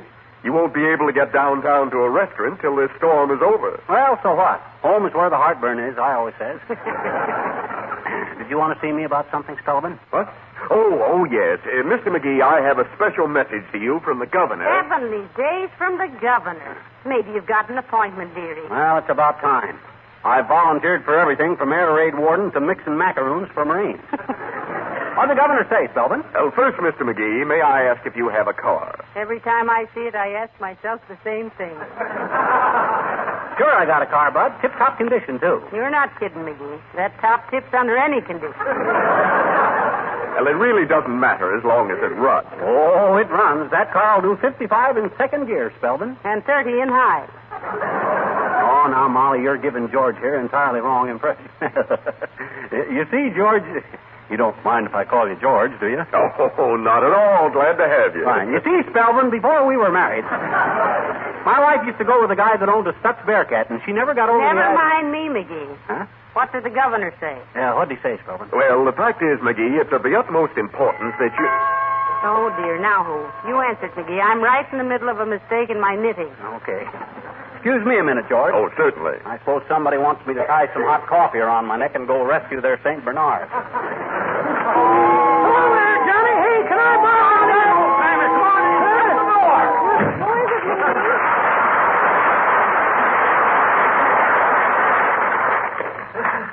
Open the door. It's the old timer, Molly. Okay, Johnny. Just for a minute. Hello there, daughter. What you doing? Knitting for Britain or crocheting for the Malayan? We can't stand that applause, can we? Oh, good evening, Mr. Oldtimer. May I introduce you to Mr. Spelvin? Mr. Spelvin, this is Mr. Hey, what is your name anyway, Mr. Oldtimer? Hey, I don't believe I ever heard it either. Just call me Old-Timer, kids. Names don't matter. It's character that counts. As long as the feller's true blue, honest, straightforward, and backward. Oh, don't be so coy. What's your name? Come on, old-timer. After all, it couldn't be worse than Fibber. Maybe not, Johnny, but I'm more sensitive than you are. Won't you tell us? Nope. Just tell me. Nope. Whisper in my ear. I won't tell anybody. Promise? I promise. Okay.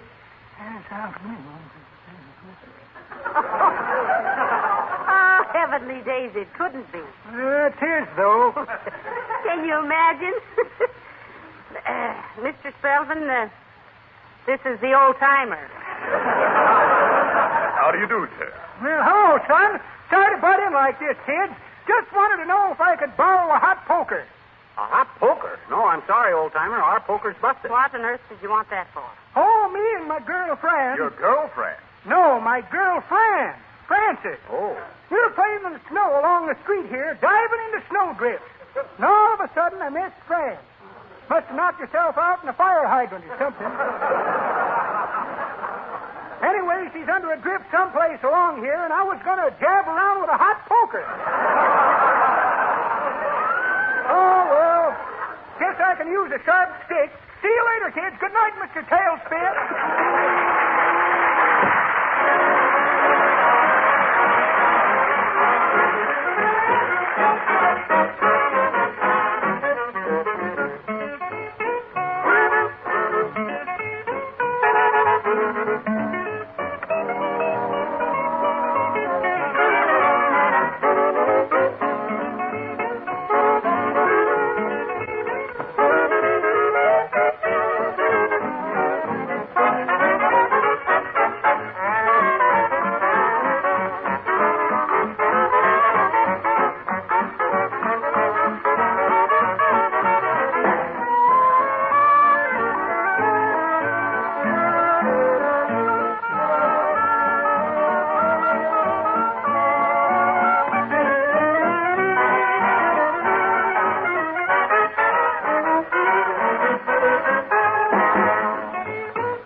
you have another cup of coffee before you and McGee start talking business, Mr. Spelvin? Thanks. I believe I will. Delicious coffee, Mrs. McGee. I'm glad you like it. I make it from a recipe I got from McGee's half-sister, Beth. What do you mean, half-sister? She's my sister. Not since she worked for that magician and he sawed her in two. Oh, yeah, I forgot that. Just a family joke, Spell.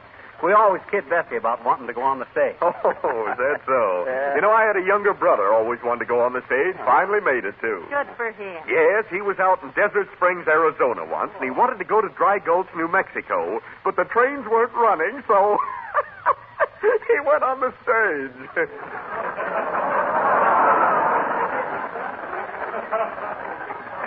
Well, let's get down to business, Spelvin.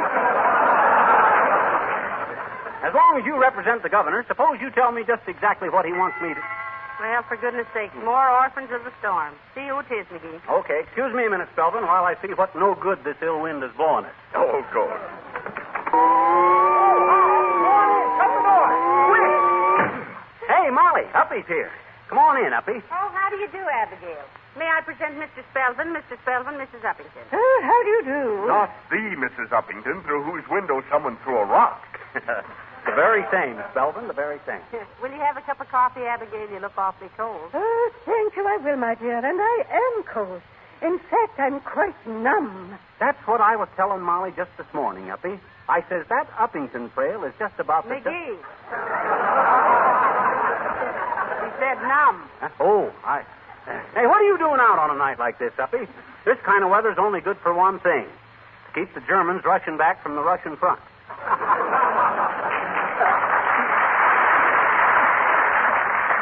Did you get it, folks? I says to keep... Ain't funny, McGee. I thought it was rather amusing, Mrs. McGee. Oh, thanks, Spell. Have a cigar? Oh, thanks. I have one. You got two? Thanks. Answering your question, Miss McGee, I had little Phoebe out for a walk. She adores the snow, you know. Is Fifi your daughter, Mrs. Uppington?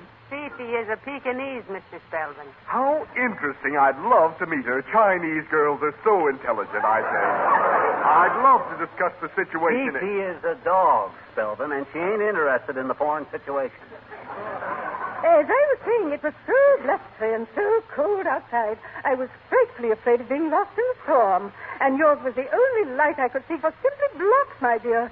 So I struggled through the drifts and finally succeeded in forcing my way through the snow to your front door. But where's Fifi? Oh, I took her home first.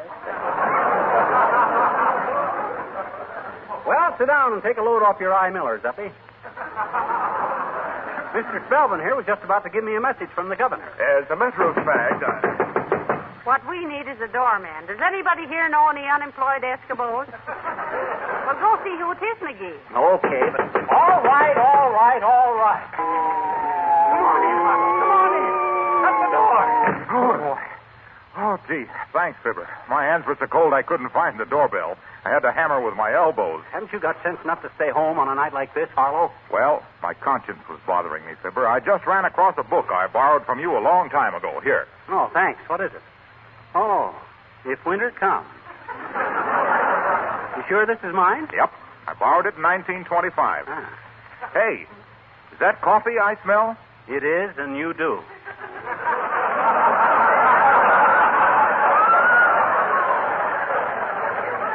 Come on in, Harlow, and defrost your eyebrows. Hello, Mr. Wilcox. How do you do, Mr. Wilcox? Hello, Mrs. Uppington. Harlow, this is Mr. George Spelvin. Spelvy, old man, this is Harlow Wilcox. Your linoleum's best friend and severest critic. I'm glad to know you, Mr. Wilcox. Well, this is a coincidence, Mr. Spelvin. I was demonstrating Johnson's self-polishing glow coat to a Mrs. Spelvin yesterday afternoon, showing her how easy it was to apply, how quickly it dried to a beautiful polish, and how the easier homework would take years off her life and put them on the life of the linoleum. Let me see. No, it wasn't Mrs. Spelvin either. It was Mrs. Woods. No, Crawford. That was it. Mrs. Crawford. No relation, I suppose. Tall, dark woman with a mole on her arm? No, short and stout with a poodle on her lap. No relation, I guess. Oh, speaking of poodles, Mr. Wilcox, I hated to take Mrs. Fifi out tonight. Well, there's nothing like a dog. There's nothing like Uppy's dog. I'll go that far with you. There ain't even another dog like her dog. Yeah, I had a dog once. Man's best friend, I always say. Just like Johnson's Glow Coat is a woman's best friend because it saves so much time and effort. Heavenly days, Mr. Wilcox. Can't you forget Johnson's Glow Coat for 1 minute? I don't know. I've never tried. As I was saying, I had a dog once. I did, too. Part Springer Spaniel on his mother's side and the smartest dog I ever knew on his father's side. Smarter than a human being. Oh, now, McGee. Well, he was. Every Sunday morning, he'd go out on the porch and look both ways up and down the street. Then he'd kind of shake his little head and come back in the house. Every Sunday morning for 11 years he did that. Well, what was he looking for? We never knew.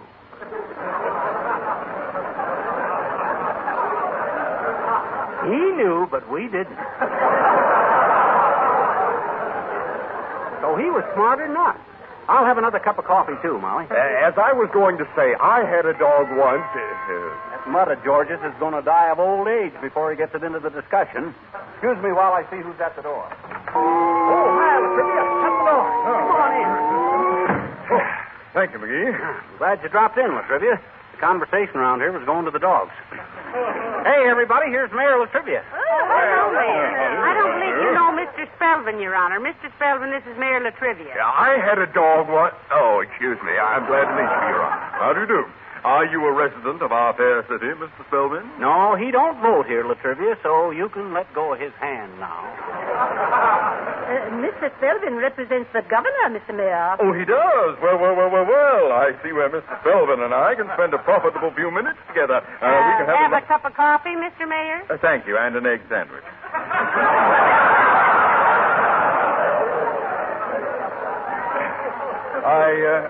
I just stopped in to tell you, McGee, that a complaint has reached my ears. I had the same thing last summer, Latrivia. Started in my neck and reached my ears in 2 days. The doctor says it was just a temper... Mr. McGee, please. I was about to say that I have received a complaint from the street commissioner that you have been remiss in the matter of snow removal from your front sidewalk. Oh, well, thanks for warning me, Latrivia. It's a funny thing, too. I really enjoy shoveling snow. You do? You do? I surely do. I'd rather hear the frosty clang of a snow shovel on a sidewalk than the finest symphony music in the world. To feel the red blood coursing through my veins as I swing that shovel to and fro. That marvelous glow that comes from exercising in the cold winter air. The sharp tang of the wind on my cheeks as my muscles respond to the healthy rhythm. And what an appetite I get. Sleep like a baby. Oh, I love the feeling of the snow. Hold it, McGee. Where are you going, Mr. Mayor? I'm going to shovel your walk-off for you. I haven't felt like that in years. There's the snow shovel.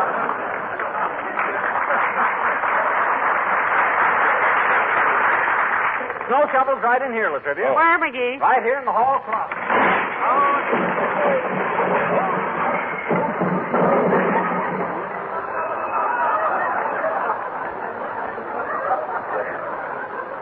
Gotta straighten out that closet one of these days.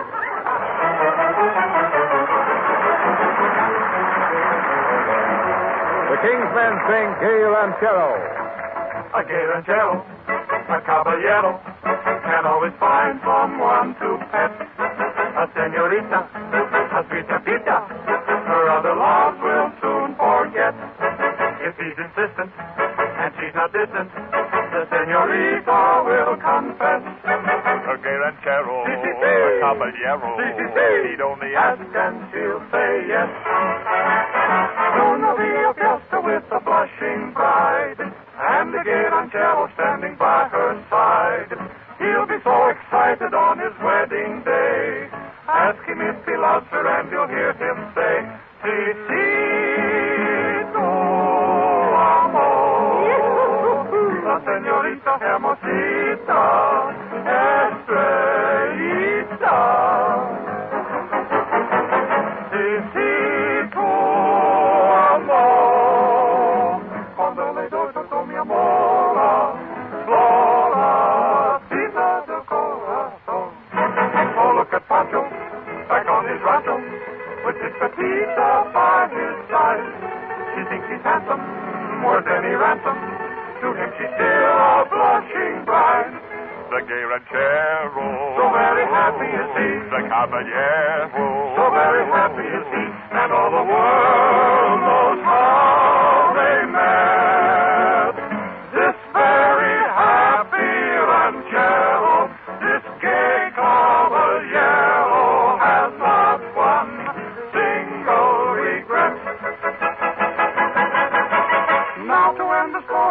once was told. Here's a little secret that I must unfold, for they found the promise that they had in store. Now they're really counting those muchachas by the score. And maybe more.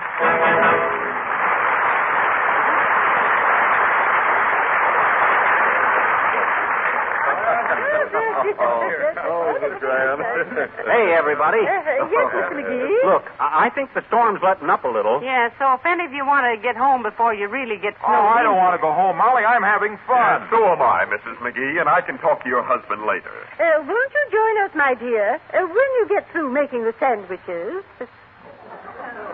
He wasn't making any sandwiches. Oh, he wasn't? No, but I will. I guess Molly McGee can take a hint without being hit in the face with a wet bathing suit. Well, I'll join you guys here. What's your plan? We're playing Thinky Dink. What on earth are stinky dings? Well, look, it's my turn. I'll show you. All right. I'm thinking of a contented insect in an auto robe. I knew. A snug bug in a chug rug. now, your turn, Mr. Selvin. All right. Now, what's a wide-awake quintet in a juke joint? Oh, that's easy. A live five and a jive dive. Oh, this game is a cinch. Let me try it. Oh, do, Mr. McGee. Go ahead. Okay. I'm thinking of a tired Indian in a borrowed teepee. Give up? A spent gent in a lent tent. Oh, hey, you didn't give us time to guess, Fibber. Oh, you wouldn't have got it anyway. Go ahead, Molly. It's your turn. All right. I'm thinking of a hand-painted spark plug dancing with a red-haired kangaroo on a Wednesday afternoon. Good heavens. I can't think what that would be. Neither can I, so I'll go out and make some sandwiches. Go ahead and have fun. Oh, dear, go see who that is, McGee. It may mean extra food and more coffee. Okay, excuse me, folks. Oh, surely. I don't find out pretty soon what the hell. Hello, Mr. McGee. My goodness. Isn't it a terrible night out? Yeah. Not that any night out is very terrible to me, though, because... Oh, you have company. Oh, come on in anyway. Hey, folks, here's Wallace Wimple. Hello, Mr. Wimple. I don't think Mr. Wimple knows Mr. Spelvin, McGee. Mr. Spelvin, Mr. Wimple. Good evening, Mr. Wimple. Oh, it's nothing of the kind, Mr. Spelvin. It's a horrible evening. I'd never have buzzed out of the house if I hadn't run out of cigarettes. Oh, you don't have to go clear to the cigar store, Wimp. I'll give you a couple of packages. What do you smoke? Q-beds. I didn't know your wife would let you smoke, Mr. Wimple. Well, she doesn't really approve, Mrs. McGee. Not cigarettes, anyway. So she promised me a pipe last Christmas. Briar, Wallace? No, Mr. Wilcox. Lead. She promised she'd let me have it if she ever caught me smoking again.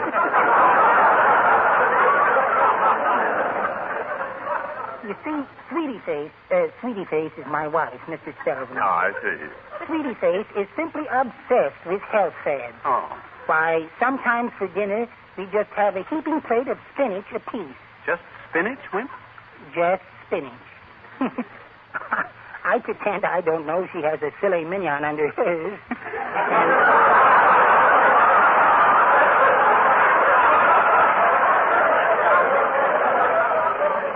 And later I run out and get a nutty burger. Oh, but don't you ever protest against such inhuman treatment, Mr. Wimple? Oh, of course I have, Mrs. Uppington. Why, just last Saturday I said to her, Sweetie Face, I said, I'd like to have a little more freedom. And she said, why, Wallace, dear, how can you say that? Why, you're as free as a bird. She did, really. Yes. And then she said, in fact, I bet you can fly. And she threw me out the window.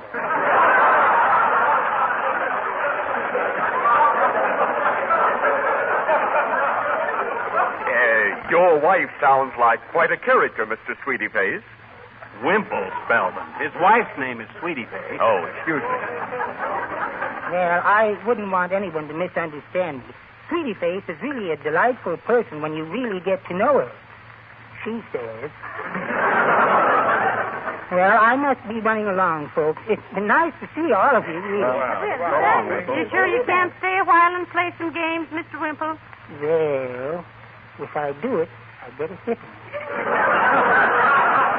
I'll get one anyway. I'll stay.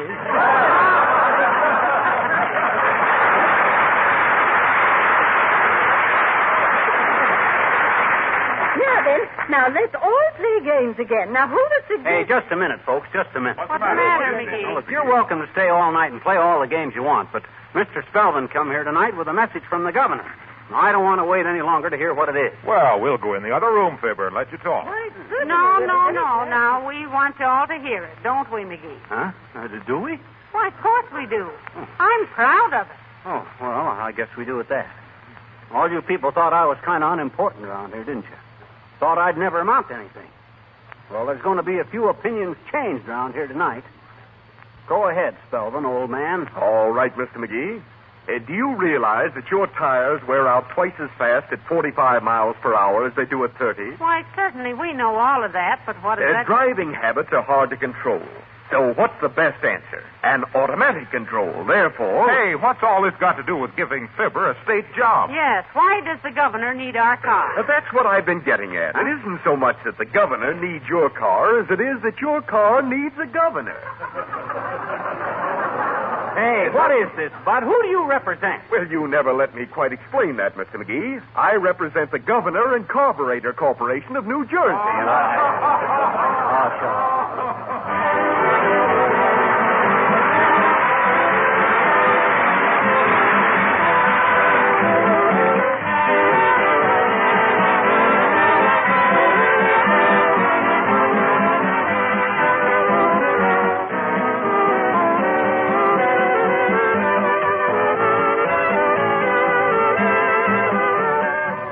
When you step into some homes, don't they seem to be more livable and friendly than others, aglow with warm hospitality?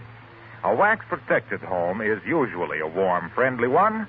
Floors that shimmer and gleam with a rich Johnson's wax polish add beauty to the entire home.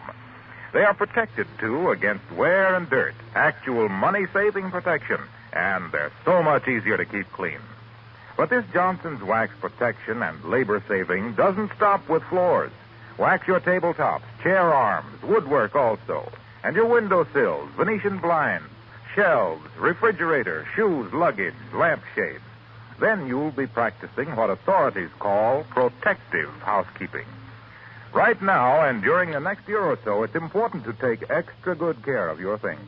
Give them an occasional application of genuine Johnson's wax, which you can buy now in 3 forms: paste, liquid, and the new cream wax especially formulated for furniture and woodwork.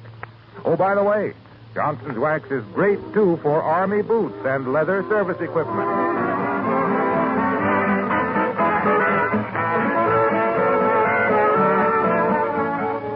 Ladies and gentlemen, this country has a big job ahead of it and won't stop till it's done. We've got to get in there with our money and our work and our loyal 100% support. Yes, Uncle Sam has rolled up his sleeves, and now what he needs is more sleeves. So let's give him our shirt. Good night. Good night, all.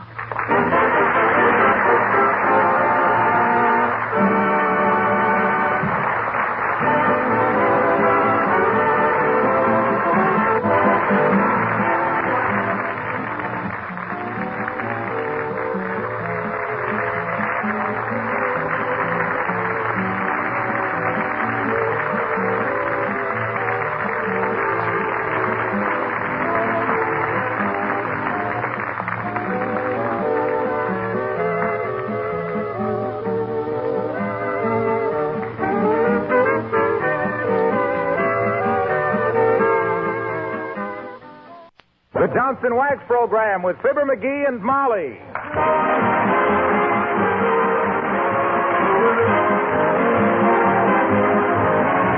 The makers of Johnson's Wax and Johnson's Self-Polishing Glow Coat present Fibber, McGee, and Molly, written by Don Quinn, with songs by the King's Men and music by Billy Mills. The show opens with I Love Louisa.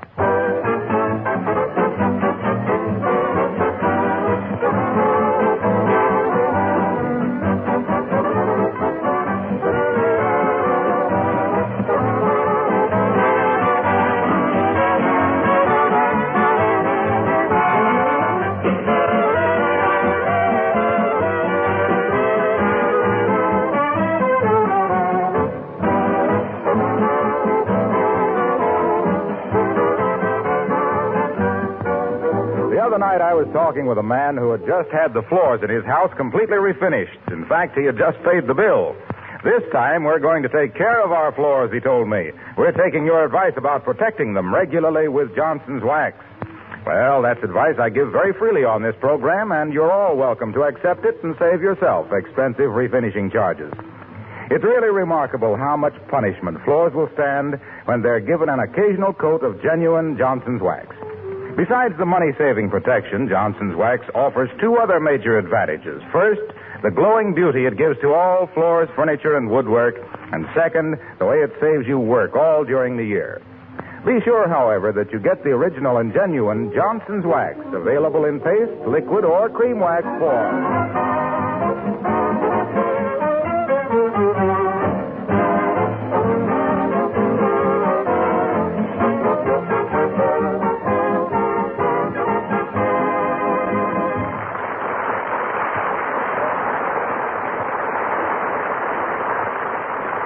When house cleaning time comes, a husband does one of two things. One, he goes away someplace. Two, he hangs around and gets in the way. The guy living at 79 Wistful Vista is type number 2, as you'll see when we join Fibber, Magee, and Molly.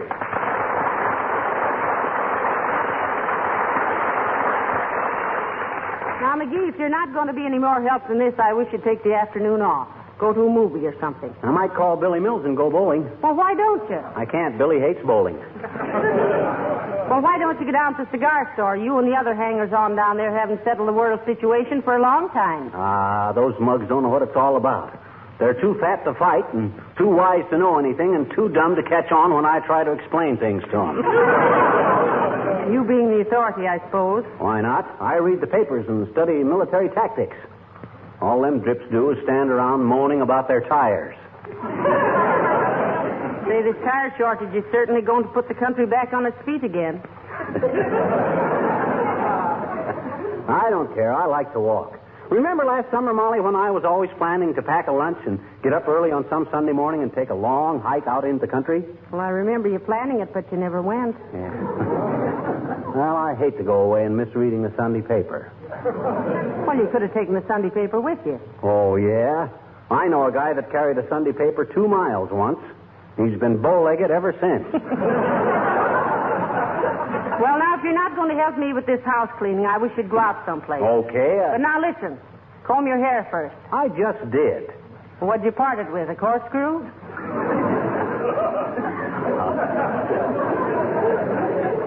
I'm just different than most good-looking guys, Molly.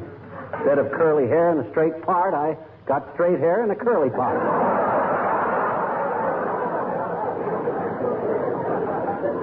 No kidding, Molly. I don't... Oh.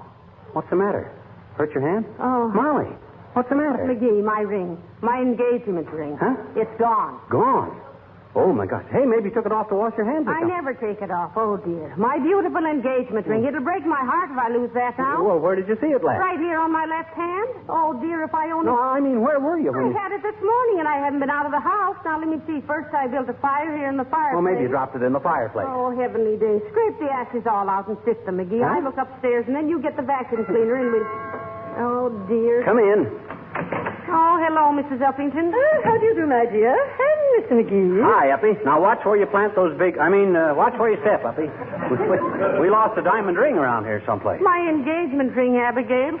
It's missing. Yeah. Oh, how terrible, my dear. And it was such a dainty little diamond, too. Well, I tell you, it isn't the ring so much as it is the sentiment, Abigail. I remember the night McGee gave it to me, just like it was yesterday. There he was, kneeling in front of the... Oh, never mind that. Uppy ain't interested in how... Oh, but I am, Mr. McGee. Oh, it's simply too romantic. Tell me, my dear, after he put the ring on your finger, did he kiss your hand? Oh, sure. I think he was going to, Abigail, but before he had a chance, my father came in with a glass of elderberry wine for each of us and said, "Congratulations, children." Grand old man, too, your father. Must have waited outside that door for 2 hours and never spilled a drop.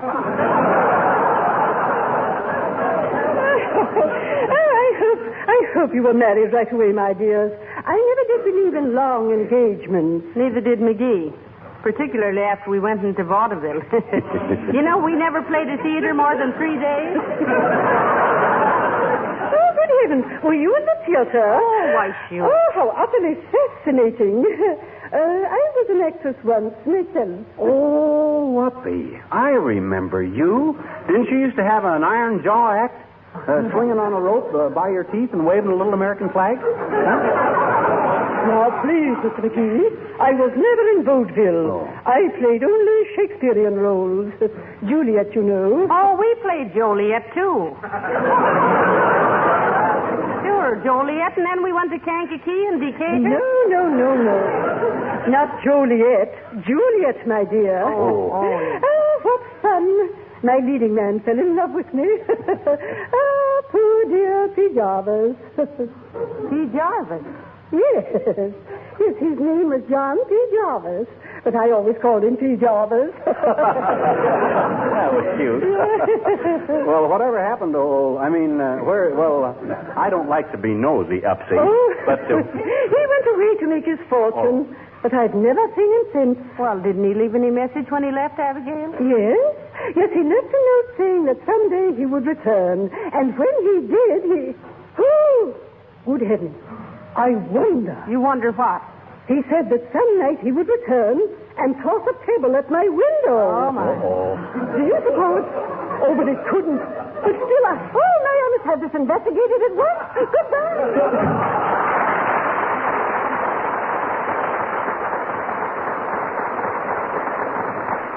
Well, if it was him that came back and threw a rock through her window, that lets you out, McGee. It lets me out of more than that. What do you mean? I mean this diamond ring of yours. I've been afraid. I am afraid. Maybe I walked in my sleep again. And are you sure you had it on this morning? Yes, I am. Well, that's a load off my mind. I was afraid I'd got up in the night, swiped your rock, and heaved it through somebody's window. Well, come on, let's sift the ashes. Get the vacuum cleaner, Molly. We'll get this house to going over like it never has. Here, take my coat.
Where on earth have you been, McGee, and how'd you get so dirty? I've been looking for your diamond ring. I sifted all the ashes out of the fireplace and dumped them in the alley, a grain at a time. Boy, that stuff sure makes you cough. Well, why didn't you tie a handkerchief over your nose? I did. And then I had to breathe through my mouth. And that's what made me cough. But your ring wasn't there. Well, I tell you, it's around someplace. Nothing is really lost till you quit looking for it, you know. Is that true? Certainly. Why? And I lost a couple of kneecaps. Since I started putting on weight, I've quit looking for them. Oh, boy, am I tired. Well, I certainly appreciate your help, dearie. Now, listen, you take it easy and let me finish the house cleaning. I'll find my ring somewhere. No, sir. I'm going to turn this house upside down and shake it if I have to. Hand me that carpet sweeper. All right, darling. Here. And keep a sharp eye out in the corners along the baseboard. Yeah. Heavenly days, my left hand feels positively indecent without that ring on it. Mm-hmm. I know how you feel, Molly. I lost my wristwatch once. And every time anybody'd look at my naked wrist, I'd blush clear up to my elbow.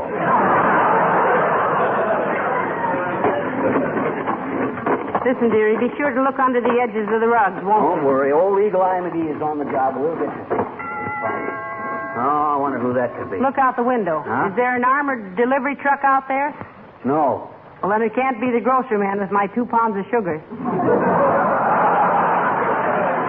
Come in. Good day, Mrs. McGee. Hello, McGee. Oh, hi, Latrivia. What you all bundled up in the fur cap and mittens for? I regret to say that I neglected my business affairs today and yielded to the temptation to go out with a small party of friends. Oh. We have been boob sledding. No. You mean bobsledding. With the frantic little group of sportsmen I was with, Mrs. McGee, it is boob sledding. They are imbued with the peculiar idea that to see how close one can steer a sled to a moving streetcar is the height of hilarity.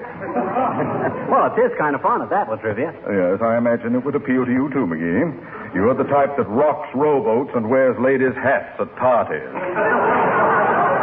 Why, he does not. He always wears a lampshade. Get a much bigger laugh with a lampshade, Latrivia. That killed him. Thank you. I shall try to remember that the next time. But am I intruding? Were you cleaning house, Mrs. McGee? Well, yes.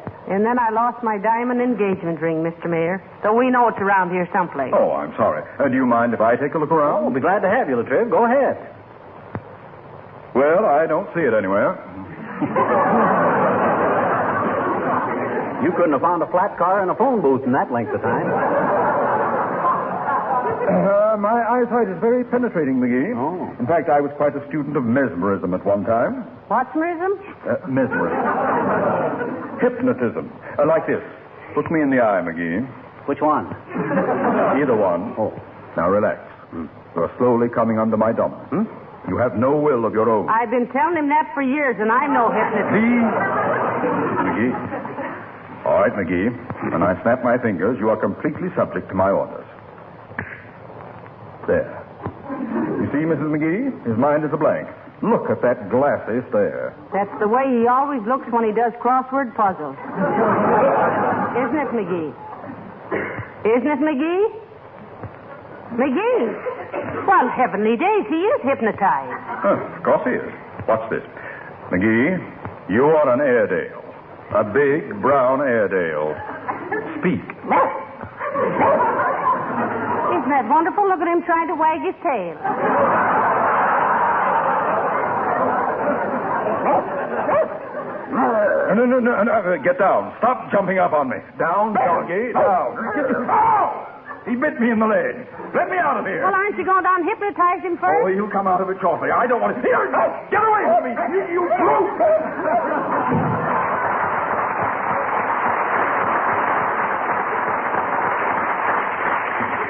Boy, I sure fooled him, didn't I, Molly? You fooled me, too. I was about to call the drugstore for some flea powder. Well, I had to get rid of that guy some way so I could get back to work. Some act, huh? It was wonderful. It was so realistic. McGee, pull in your tongue and stop that panting. I can't help it. I'm tired. This carpet sweeper works awful hard. Well, use the vacuum. Okay, plug in the cord, will you? All right. Thanks. What's the matter now? Motor won't start. McGee, have you been tinkering with it? Why should I tinker with the vacuum cleaner motor? I don't know, but have you? That's a silly question to think that I... McGee, have you? Oh, you mean with the vacuum cleaner motor? Yeah, come to think of it, I have. I took it apart to fix it. Well, couldn't you get it back together again, right? Ordinarily I could, but I took it apart on my workbench down in the basement, and I already had the lawnmower apart, and I didn't know which parts went back in which. That's lovely. Well, I'm glad you didn't have my sewing machine down there, too. I did. But I kept the parts to that separate. Well, good for you. Yeah. I didn't want them to get mixed up with the works out of your electric mixer. What? Heavenly days. Please, McGee, will you stop experimenting with the appliances? Well, I was just trying to... Something is all. I thought if I fit a couple of little paddles to the mixing machine, I could use it for an outboard motor next summer. And my sewing machine, what were you trying to make out of that, a pencil sharpener? No, Hey, I bet you got something there. Oh. I'll bet if I attached a razor blade to the No, bottom no, of it... no, please. Go get the carpet sweeper and sweep these rugs. Don't forget I have a diamond ring laying around here someplace. Don't worry, I'll find it. I'm the guy. Hello, Fibber. Hello, Molly. What's cooking, good looking? I've lost my diamond ring, Mr. Wilcox. Yeah, be careful where you step, Harlow. We like mashed carrots, but not in the rug. Am I hot tonight? Well, gee, that's tough, Molly. Are you sure you lost it around here? No, absolutely. I always wear it right here on the third finger of my left hand. Hey, wait a minute. Let me see. Now, what good will it do to look at her hand? You're just hanging around the fairgrounds after the balloon's gone up. Hey, look at that hand. What's the matter with it? Nothing. It's lovely. Why, it's hands like yours that make the best possible advertising for Johnson's self-polishing Glow Coat. Oh, my. And Glow Coat is a beauty treatment for your linoleum, too. Now, I had 20-minute floor facial. Pour out little Glow Coat, spread it around, and presto, in 20 minutes or less, it sparkles with pride and joy. Harlow, you amaze me. How so, Joe? The way you keep up your enthusiasm. For 7 years now and more, you've been whooping and hollering about Johnson's Glow Coat. Don't you ever let down? What do you mean, let down? After only 7 years? Do you realize how many hundreds of years, BG? Before Glow Coat? Oh. How many hundreds of weary years women spent trying to keep their homes clean and bright with bunches of grass and crude brooms and dirty scrub brushes? The aches and pains and toil and... Oh, you wouldn't understand. Well, I hope you find your diamond, Molly. Thanks, Mr. Wilcox.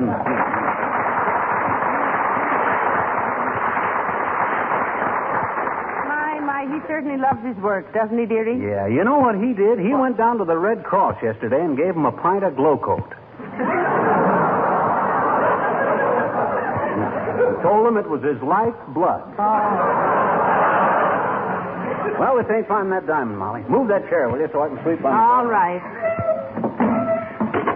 Ain't under there anyplace. Oh, dear. You know what I can't understand is how that ring ever come off your finger. I thought it was on so tight. Well, it was. But whenever I worry, I lose weight. What are you worrying about? Well, wouldn't you worry if you lost the diamond ring? Yeah, I guess I would at that. Oh, well, I better keep well until I find it. Hello there, kids. Just stopped in to say goodbye. Why, Mr. Oldtimer, where are you going? Joining the Navy, daughter. I'm an old salt full of the old pepper. 8 bells and all's well. What? Believe the wheel, the lifebuoy, and look out. Lay aft the topside, all the ship's company. Sailing, sailing over the bounding main. Many a stormy wind shall blow. Hey. Wait a minute, old-timer. See? They won't take you in the Navy. You're too old. You'd lay an awful egg in a crow's nest. Yes, that's so. Well, by John Paul Jones, Johnny, I got my mind made up to join the Navy, and I'm going to do it. I already told my girl. Oh. I says, chicken, I says, get off my arm and make way for an eagle. I says, But now, look, Mr. Oldtimer, you're way, way over the age limit. You can't get in if they won't take you. Then I'll stow away, daughter. I'll send you a snapshot of me on a destroyer. You ever get seasick, old-timer? Oh, good gravy, Johnny. Why'd you have to mention that? Oh, that spoils everything. And I know I'd look cute in a sailor suit, too. I bet you would, too. Indeed you would. It's the navy blue that makes sailors like you, and it's sailors like you that make the navy blue.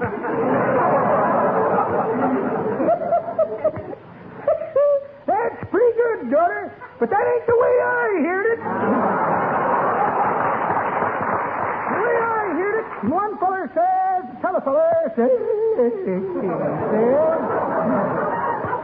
you know what the Germans are going to do next in Russia? No, says t'other feller. Well, what's the answer? Daughter, there's a feller with a little Charlie Chaplin mustache would like to know that, too.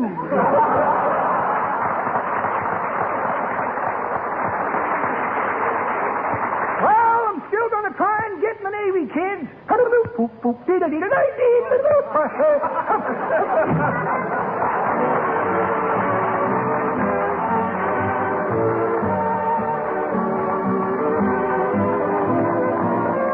The King's Men sing The White Cliffs of Dover. I'll never forget the people I met braving those angry skies. I remember well as the shadows fell, the light of hope in their eyes.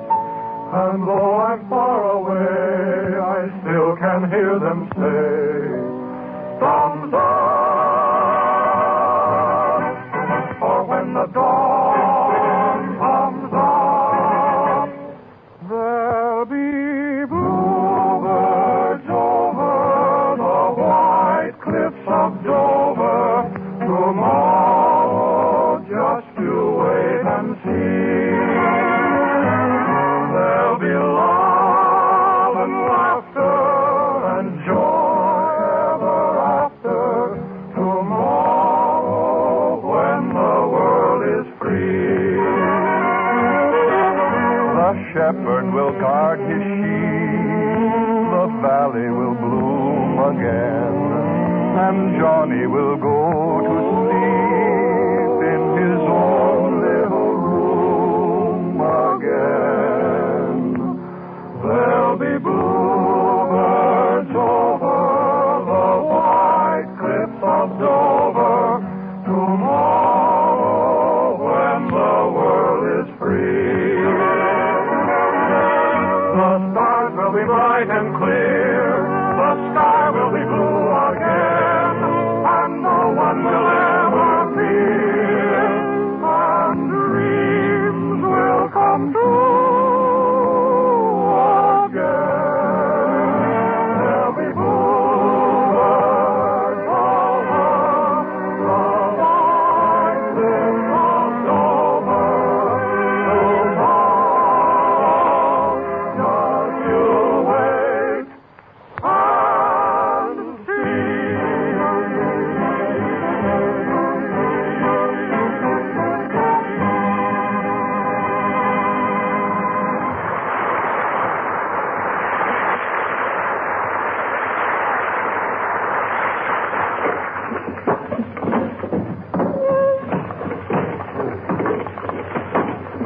Oh, boy. My aura. This is the cleanest this house has been since it left the lumberyard. Hey, Molly. Did you call me, McGee? Heavenly days, look at you perspire. Why not? I cleaned the whole downstairs, vacuumed all the rugs, and cleaned out all the desk drawers, and emptied the cigar ashes out of all the vases. Oh, good for you, Larry. Good for you. But I'll feel terrible if we don't find my ring. You see who that is. I'm going to look around upstairs once more before Okay. Come in. Hi, mister. Oh, hello, sis. Now, I haven't got time to talk to you now. Mrs. McGee's lost her diamond engagement ring. Is she engaged? No, she ain't engaged. She's married. Well, why hasn't she got a wedding ring? She has got a wedding ring. She's also got an engagement ring. I thought she lost it. She did. Then she hasn't got it, huh? I know she hasn't got it, but she had it, and she lost it. Where? Look, sis, if we knew where she lost it, we'd go there and find it, wouldn't we? Maybe she swallowed it. I swallowed a nickel once. You did? I says you did. Did what? You swallowed a nickel. I know it. Look, sis, I'm busy. Go on home now and leave me in peace.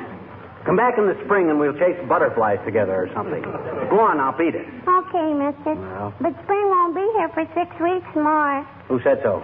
Well, gee, the groghound saw his shadow yesterday. Groghound? You mean Uncle Dennis?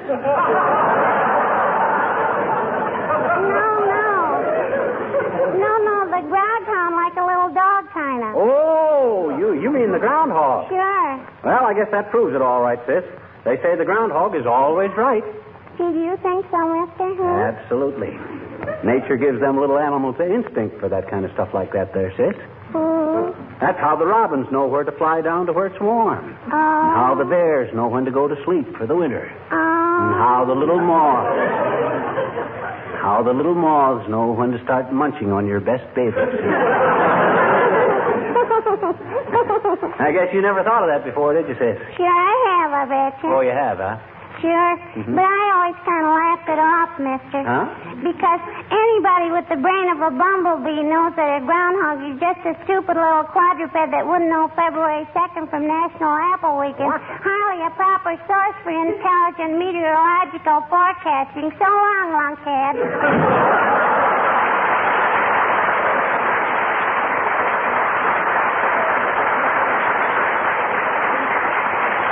Why, that impudent little twerp. One of these days I'm going to lose my patience and play clap hands, here comes Fibber on the back of her rompers. Now, let me see. I better put that piano back where I got it. Oh, boy, am I wore to a nothing. I got more creaks than a cricket and more pains than the greenhouse. My back is so... I'm almost ready to give up. And you know, it just breaks my heart. Well, for goodness sakes, how nice everything looks, dearie. Boy, it ought to look nice. I've lost 7 pounds in weight, 2 inches in height, and a lot of interest in life. Well, now you just sit down and rest, dearie. You've really worked hard today, and I appreciate it. Yeah, what good did it do? With your ring still missing? Well, I'll be... Look. What's that? What's what? What are you staring at? Your hand. Hey, your finger. Your ring, there it is. Why, you must be seeing things. My hand is as bad as... No. Your right hand. You got your ring on the other hand. Well, Oh, Magee, thank you, darling. Thank you for finding it. What do you mean, finding it? You had it all the time. Well, if I'm not the worst... Now I remember. I put it on the other hand this morning to remind me of something. Remind you of what? Never mind. It seems so silly now. Huh. Well, I want to know. I got a right to know. And I can keep from collapsing just long enough for you to tell me. Oh, this is so ridiculous. Well, why did you put the ring on the other hand? Well, it was to remind me to ask you to help me with the house cleaning today.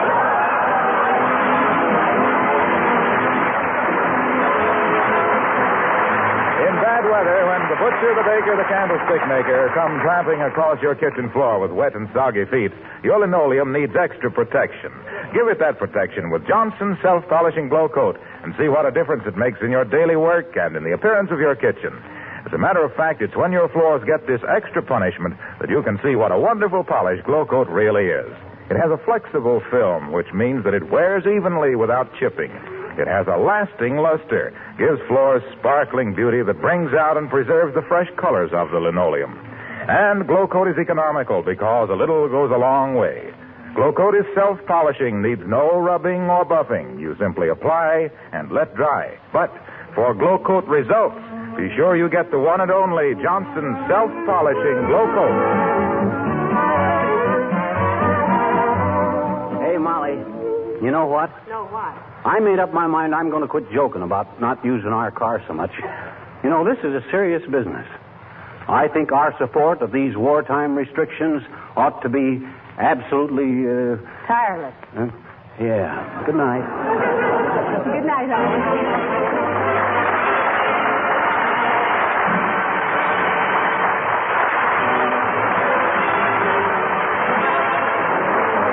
The War Department has just announced new revised regulations for training aviation cadets.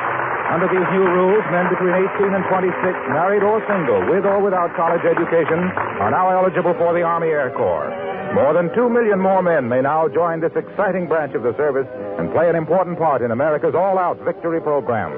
How to join? See your local Army recruiting station immediately. This is Harlow Wilcox, speaking for the makers of Johnson's Wax Finishes for Home and Industry, inviting you to be with us again next Tuesday night. Good night. This is the National Broadcasting Company.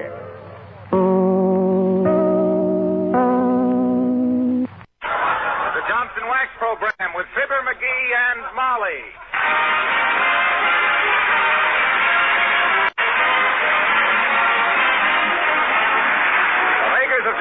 Wax and Johnson's self-polishing glow coat present Fibber, Magee and Molly, written by Don Quinn, with songs by the King's Men and music by Billy Mills. The show opens with O.G.O. Joy.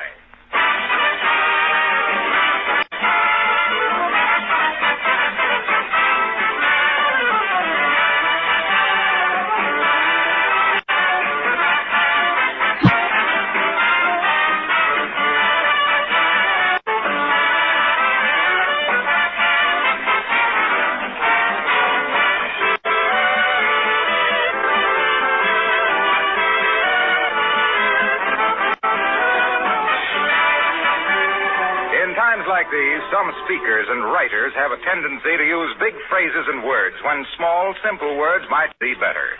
Civilization is a big word, for example, but home is a small word that we can all understand. A word that expresses everything we're fighting for: liberty, freedom, family. And it's a word that tells the part you women play in this war, for it's your main job to keep those home fires burning, keep your homes clean, orderly, cheerful. And it's part of your job to take care of the things you have, make them last a longer time. Now, that's not an easy job, but a useful product like genuine Johnson's Wax makes it easier. Because the regular use of Johnson's Wax gives lasting protection to floors, furniture, and woodwork, guards them against dirt and wear, makes cleaning easier, saves you hours of time, and adds rich beauty in the bargain. Try protective housekeeping in your home if you're not already a regular user of genuine Johnson's Wax, paste, liquid, or cream.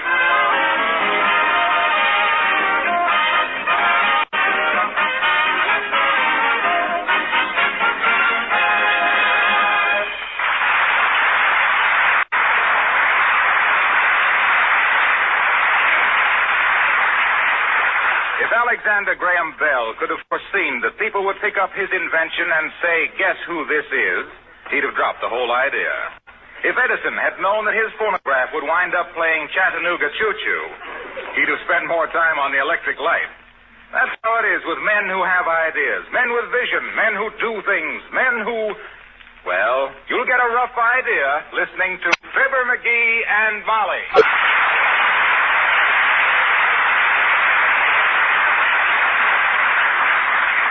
Can I tell you, Oh, but Magee, I don't want you to make me a footstool.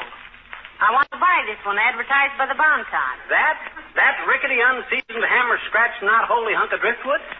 That wobbly-legged son of a cheap card table? It's not cheap. It's $12.95. Well, go buy a $13 hat then. I'm making this footstool. I'll turn you out the most unreasonably exact facsimile of this advertisement you ever laid your beautiful big green eyes on. My eyes are blue. They'll be green with jealousy when they see the footstool I'm going to make. Why, when I get started on a project of this Come in. Hi, Johnny. Hello, daughter. You order some stuff from the hardware store? No, Mr. Oldtimer, I don't... I did. I ordered a few woodworking tools, old-timer. Is that they? You betcha, Johnny.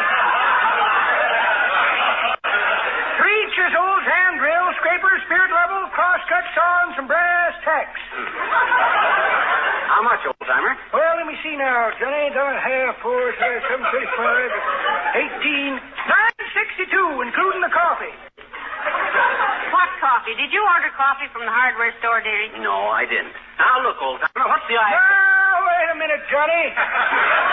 Don't get your portion of pandemonium. I just... Hey, daughter, what's pandemonium? That's an uproar. That's what I thought. Now, don't get your portion of pandemonium, Johnny. You ordered this stuff from the hardware store, didn't you? Yes or no? Yes, but I... Wanted it delivered, didn't you? Well... Yes or no? Yes, but I... You knew they didn't have any delivery service, didn't you? Yes or no? No, I didn't. Well, they haven't. So I told them I'd bring it over here, and you appreciate that, don't you? Yes or no? Yes, but... Well, it's a cold day, and I stopped for a cup of coffee. Begrudge me that. Yes or no? Of course not, but... Okay, $9.62, including the coffee. Well, here's $10, Mr. Oldtimer, and thank you very much. No, forget it, daughter. Glad to do it. You ain't sure about the coffee, Johnny? Oh, no, but I still don't know why, according to this bill, you had to pay 85 cents for a cup of coffee. I like sugar in it. Oh, my. Well, thanks for stopping by with the stuff, old-timer. And I don't mind about the coffee. What's an extra little chisel among all these tools?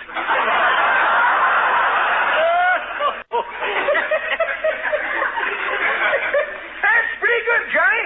But that ain't the way I heard it. The way I heard it, one feller says to t'other feller, say, my doctor done told me to eat a lot of carrots. I've tried it, and it sure builds up your resistance. Is that so, says t'other feller. To colds? No, says the first feller. To carrots. Well, see you later, kid.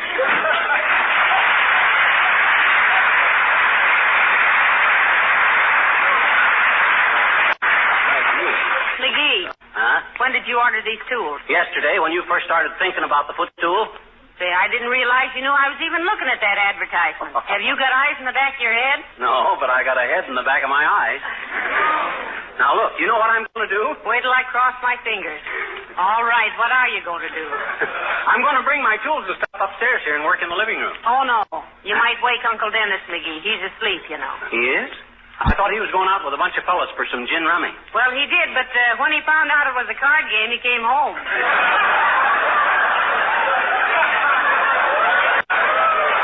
Well, I'll hammer real quietly. I wouldn't disturb the old fellow. Oh, doggone it. And I wanted to get to work. Who's at the door? Let me peep. Uh-oh, Mrs. Uppington. Ah, dear old Uppy, the salt of the earth. You really think so? I sure do. You can't take much of her at a time. And it takes a good shaking to get her to come out in wet weather. Come in. Oh, hello, Abigail. How do you do, my dear? And Mr. McGee. Hi, babe. What's new in the name? Mrs. McGee, don't you simply adore your husband when he's in one of those clever moods? Well, I wouldn't say adore, Abigail. Tolerate would be more appropriate. But what can we do for you? Well, I just stopped in to ask you both over for a fish dinner tomorrow evening. My brother has sent me some marvelous mountain trout. Oh, boy, that's for me, Uppy. I love trout. And they better be good, too, because I'm an expert on fish. Oh, really? Oh, indeed he is, Abigail. I wish I could tell you what those old fishermen up in Oregon said about McGee last summer. Well, why can't you? Well, because I'm too much of a lady, for one thing. And for another thing, it ain't true. I still don't know how that mousetrap got on the end of my fish line. Hey, did I ever tell you how I caught the big trout in the Pahushka pool, Uppy? No, I don't believe you did, Miss McGee. That's right, Abigail. I believe you are the one he didn't tell. Well, sir, the Pahushka pool was a kind of a little wide place in the Pahushka River way up in South Wickiup, Oregon, see? There was a trout in there 3 feet long, and nobody'd ever been able to catch him. Till I come along. Oh, good heavens, how thrilling. Did you use some special kind of bait, Mr. McGee? Yep. I caught him with a Mack truck. A Mack truck? Yeah, absolutely. Yes, sir. I was standing in the middle of the Pahushka pool one day, all ready to cast, when along the road comes a wholesale drug truck. The driver was so busy watching me that he lost control of the truck, hit the bridge approach, run the thing off the bridge right into the Pahushka pool. And quick's a flash, all the water run into the truck, drying up the Pahushka pool, and I walked over and picked up that big trout right out of the mud. My goodness, Mr. McGee, that's astounding. But why should all the water run into the truck?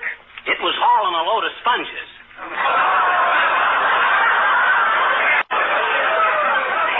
Oh, I tried. And speaking of sponges, Abigail, we'll be very glad to come to dinner. Splendid. Hey, wait a minute. We'll come on one condition, Uppy. Oh? What is that, Miss McGee? As air raid warden around here, I had complaints about you. You got to promise to get some heavy curtains or something and black out your house. Very well, Miss McGee. I shall naturally do anything to cooperate, although I consider the whole thing very, very silly. Oh, now, Abigail, that's not the right attitude at all. What's silly about covering up your windows? Mrs. McGee, you're so naive, really.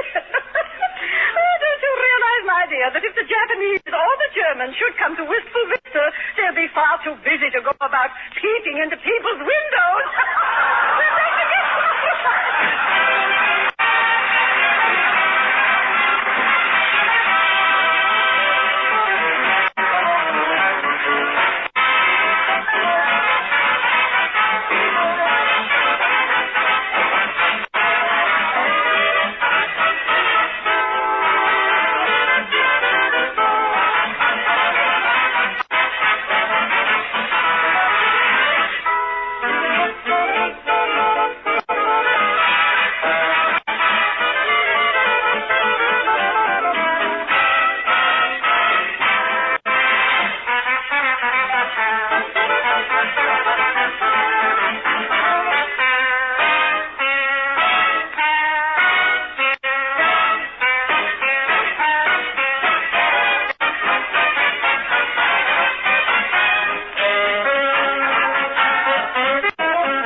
2 legs all sawed off. Both the same length, too. Well, wonderful. But I'd prefer a footstool with 4 legs. I don't want to have to learn to ride it like a bicycle. Don't kid me. I'm going to make 2 more. You talk like I was an amateur. You'll have to hurry, McGee. I have the needlepoint cover almost finished for the footstool. Huh? Look, isn't it pretty? Oh, yeah, that's beautiful. What kind of purple flowers are those? Ranzabulas. Ranzabulas? I never heard of them. Of course you haven't. I made them up. I thought that roses were so ordinary that I might as well... Oh, dear. Come in. Oh, good day, Mayor Latrivia. Come right in. Oh, hi, Latriv. Just the guy I wanted to see. You wish to see me, McGee? Yes. I think he wants to apologize, Mr. Mayor. I do, Latrivia. I do. I want to apologize for thinking you were a crook last week. I'm sorry. Why, that's quite all right, McGee. I'll admit the appearances were against me. I accept your apology. Thank you, Mr. Mayor. And just to show there are no hard feelings, why don't you come to dinner tomorrow night? Hey, Molly, we're going to Uppy's tomorrow night. Oh, yeah. How about Thursday night, Mr. Mayor? Splendid, Mrs. McGee. Thank you very much. And bring your wife, Latrivia. No, I don't think that Come on, bring her. I'm sorry, Mrs. McGee, but to be frank... To be frank, we ain't good enough to meet your wife. Is that it? Why, if you ain't the stuck-up and a snobbish... McGee. Huh? Maybe Mayor Latrivia has some good reason he doesn't want to bring his wife. I have a very good reason. You see... There can't be any good reason for that. Latrivia's just high hat, that's all. Why... Now, just a minute, McGee. If you can restrain your impetuosity for a brief interval... And never mind the big words, either. I know what you mean. You ain't fooling me with them jawbreakers, Latrivia. Now, McGee, he only said... I know what he said, Molly, and I don't take that from anybody. McGee, I merely attempted to interpolate a few words to indicate that you are irretrievably, yes, even incongruously in error. If you think... That's enough, Latrivia. Take off your coat. Now, stop this, McGee. You're just excited, dearie. I'm sure Mayor Latrivia can explain himself. To McGee, I wouldn't consider it necessary, Mrs. McGee. But to you, yes. Yeah? Well, it better be good, too, Bud. That's all I gotta say, too. McGee, let the mayor talk. Why can't you bring your wife, Mr. Mayor? Yeah, why? Well, if you think I'm going out and get married just so I can bring a wife to your family clam bake, McGee, you're dripping wet. I'll see you for dinner Thursday.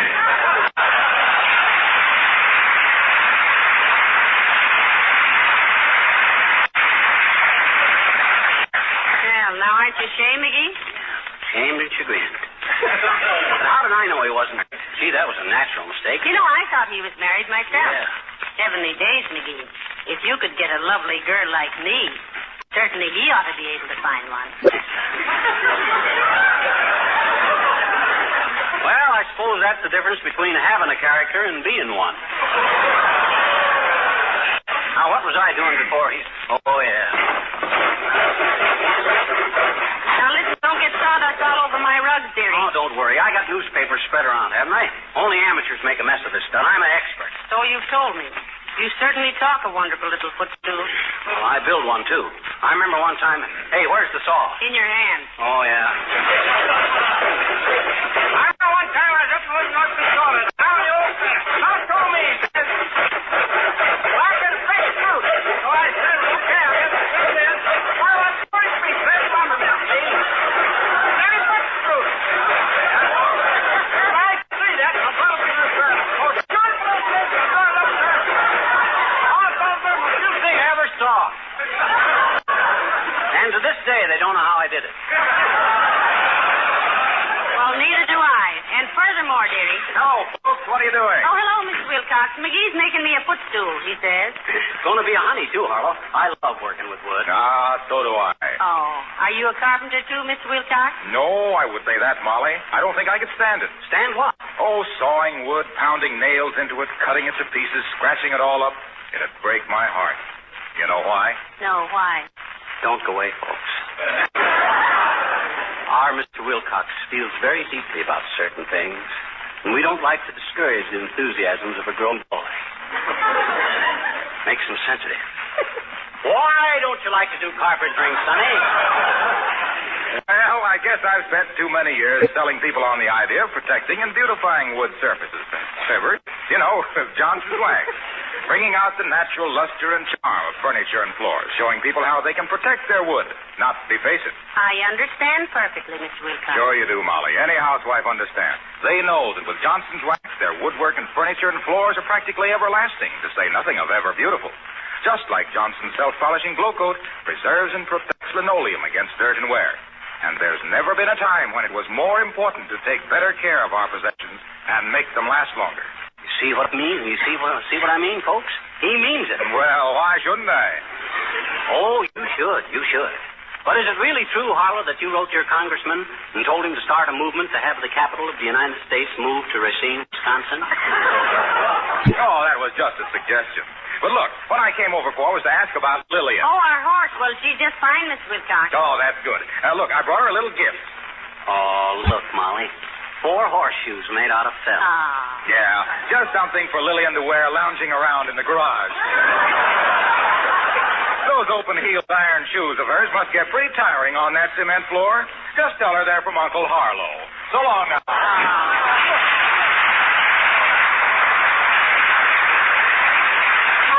Wasn't that a sweet thought, McGee? Bedroom slippers for Lillian. Yeah. Now all she needs is a smoking blanket and a subscription to Town and Country. Oh, say, how you doing, McGee? Oh, swell. I got the legs all made. Hey, where are you going? Well, I've got to go upstairs and get some more yarn for my needlepoint, dearie. I'll be back before you can say, oh, these legs are too short. They are not too short. They're perfect. If Betty Grable was a footstool and had legs like these, I'll bet you... Oh, hello, little girl. Don't bother me now. I'm busy. Busy doing what, mister? What you doing? What you? Well, sis, at the moment, I'm on the verge of merging this virgin timber into a footstool. So beat it, will you? You distract me. Can I use the phone, mister? Can I, please? You better not, sis. I'm too busy. Well, gee, mister, Now, quiet. Just quiet. I'm trying to think. Now, let's see. Can I take this phone? Hey, mister. Huh? Why does wood have knot holes in it, and why does it? I don't know. Now, let me see. If I take off half the... Why does all wood have those funny marks in it, mister? I don't know, sis. Take a little down here to put the data water sitting there. Hey, mister, why does wood smell so good when you thaw it? Why does it? I don't know. You don't mind if I ask questions, do you, mister? Oh, of course not. How else can you learn anything? Now, can I use your telephone, mister? Gee, it'll only take a minute. No. Now, take it easy, sis. Relax. All righty. Now, let's see. Hey, mister, what's the ice pick for? That isn't the ice pick, sis. That's a all. It's a all. It's a all of what? That's all. Just the all. That's what they call it. A all. You mean that's what they all call it?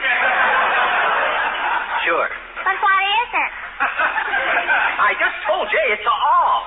Okay. Well, let's see if I... Hey, mister. Can I use your phone? Can I? May I? I said, may I? Why not? It's your phone.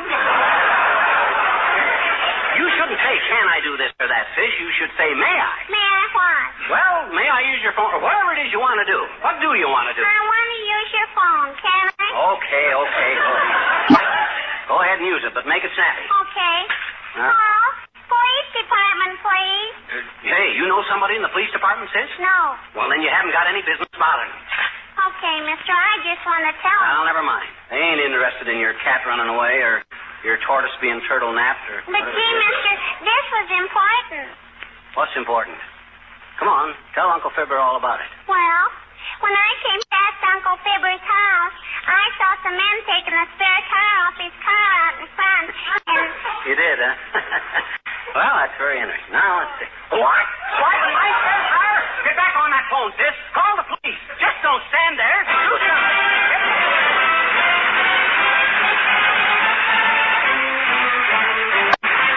The King's Men and the Army Air Corps March. Off we go into the wild blue yonder, climbing high into the sun. Here they come, zooming to meet our thunder. Atom boys, give it a go! Spouting our flame from under, off with one hell of a roar. We live in fame, or go down in flame. Nothing can stop the Army Air Corps.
Molly. There's your footstool.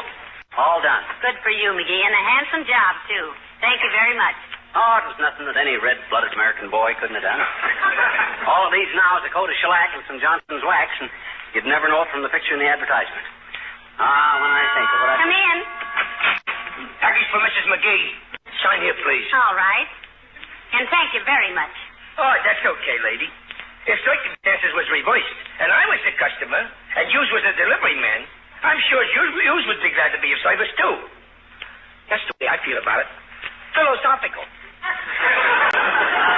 Good for you, Bud. And for your cheerfulness and all, here's a nickel for you. It's getting so you can't even depend on philosophy.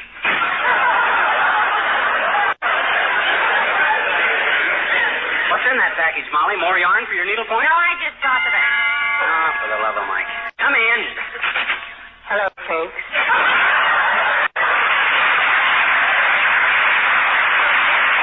Hello, Mr. Wimple. Hi, Wimp. Glad you drooped in. You look kind of troubled. Yes, what's the matter? No, Sweetie Face and I had words. Words, eh? Yes, we had words. Only I didn't get a chance to use my... My. Well, what was the argument? Well, it all started as a gag, you might say, Mrs. McGee. What was the gag, Wimp? Oh, an old bandana handkerchief she crams in my mouth. Well, now, listen, you shouldn't let her do all those things to you, Mr. Wimple. Assert yourself. Be a caveman. Oh, I tried that, too, Mrs. McGee. I tried being a caveman for a whole week once. What happened, Wimp? Oh, Sweetie Face crawled in the cave after me and dragged me home.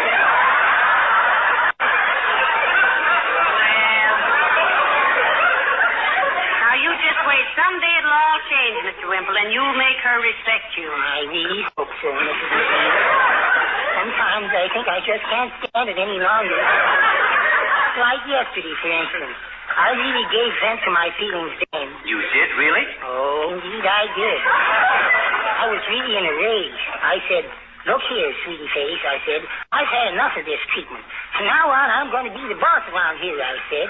Starting today, I'll give the orders. Oh, heavenly days, and then what? Then I dialed our number, but she wasn't at home.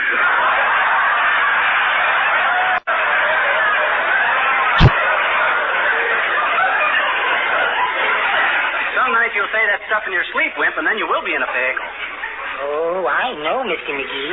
I've had that experience, too. I told Sweetie Face exactly what I thought once while I was sleeping on the Davenport. Oh, my. Was she angry? Oh, was she angry?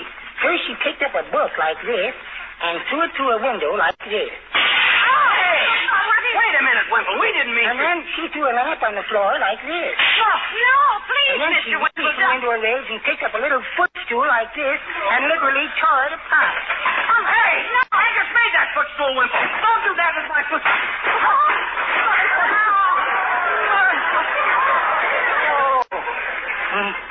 Can you imagine such a woman, folks? I'm just so discouraged. I'm going right out and shoot myself. A game of pool.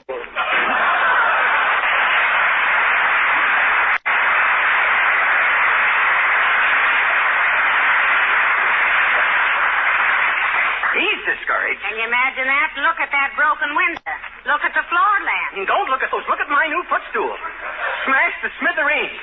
Now I'll have to start all over. No, you won't, dearie. Huh? Here's the one I ordered from the Bonton. That's the package that just came. What? You knew I was going to make one, and you still ordered that one from the Bonton? Did you know this was going to happen? Can you see into the future? No, but I can remember the past.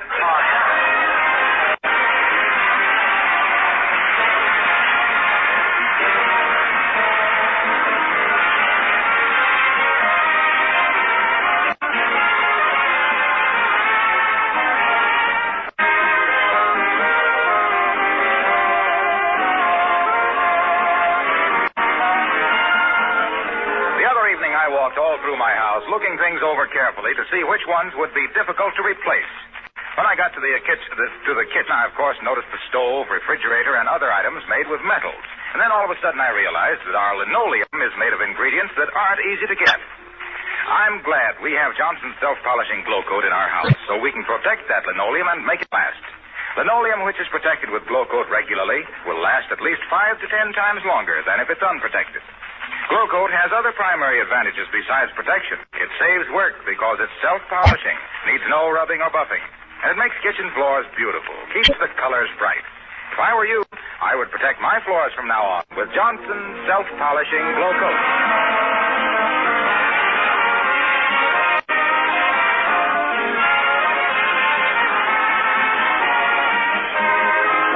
Oh, McGee, why don't you settle down? You're so restless, you make me nervous. I can't help it, Molly. I want to do something about this war. I want to get in and help. Well, my goodness, you've been buying defense bonds for all you're worth. Yeah, but that's no sacrifice. That's just a darn good investment. I want to really get in there and pitch. I want to fight. Oh, but you're a little overage for that, dearie. I'm afraid you'll have to be one of the men behind the gun. Oh, yeah, well, I'm not so old. I'd make a wonderful captain of artillery. No, you just stay on the radio, dearie, and be a colonel of corn. Good night. Good night, all.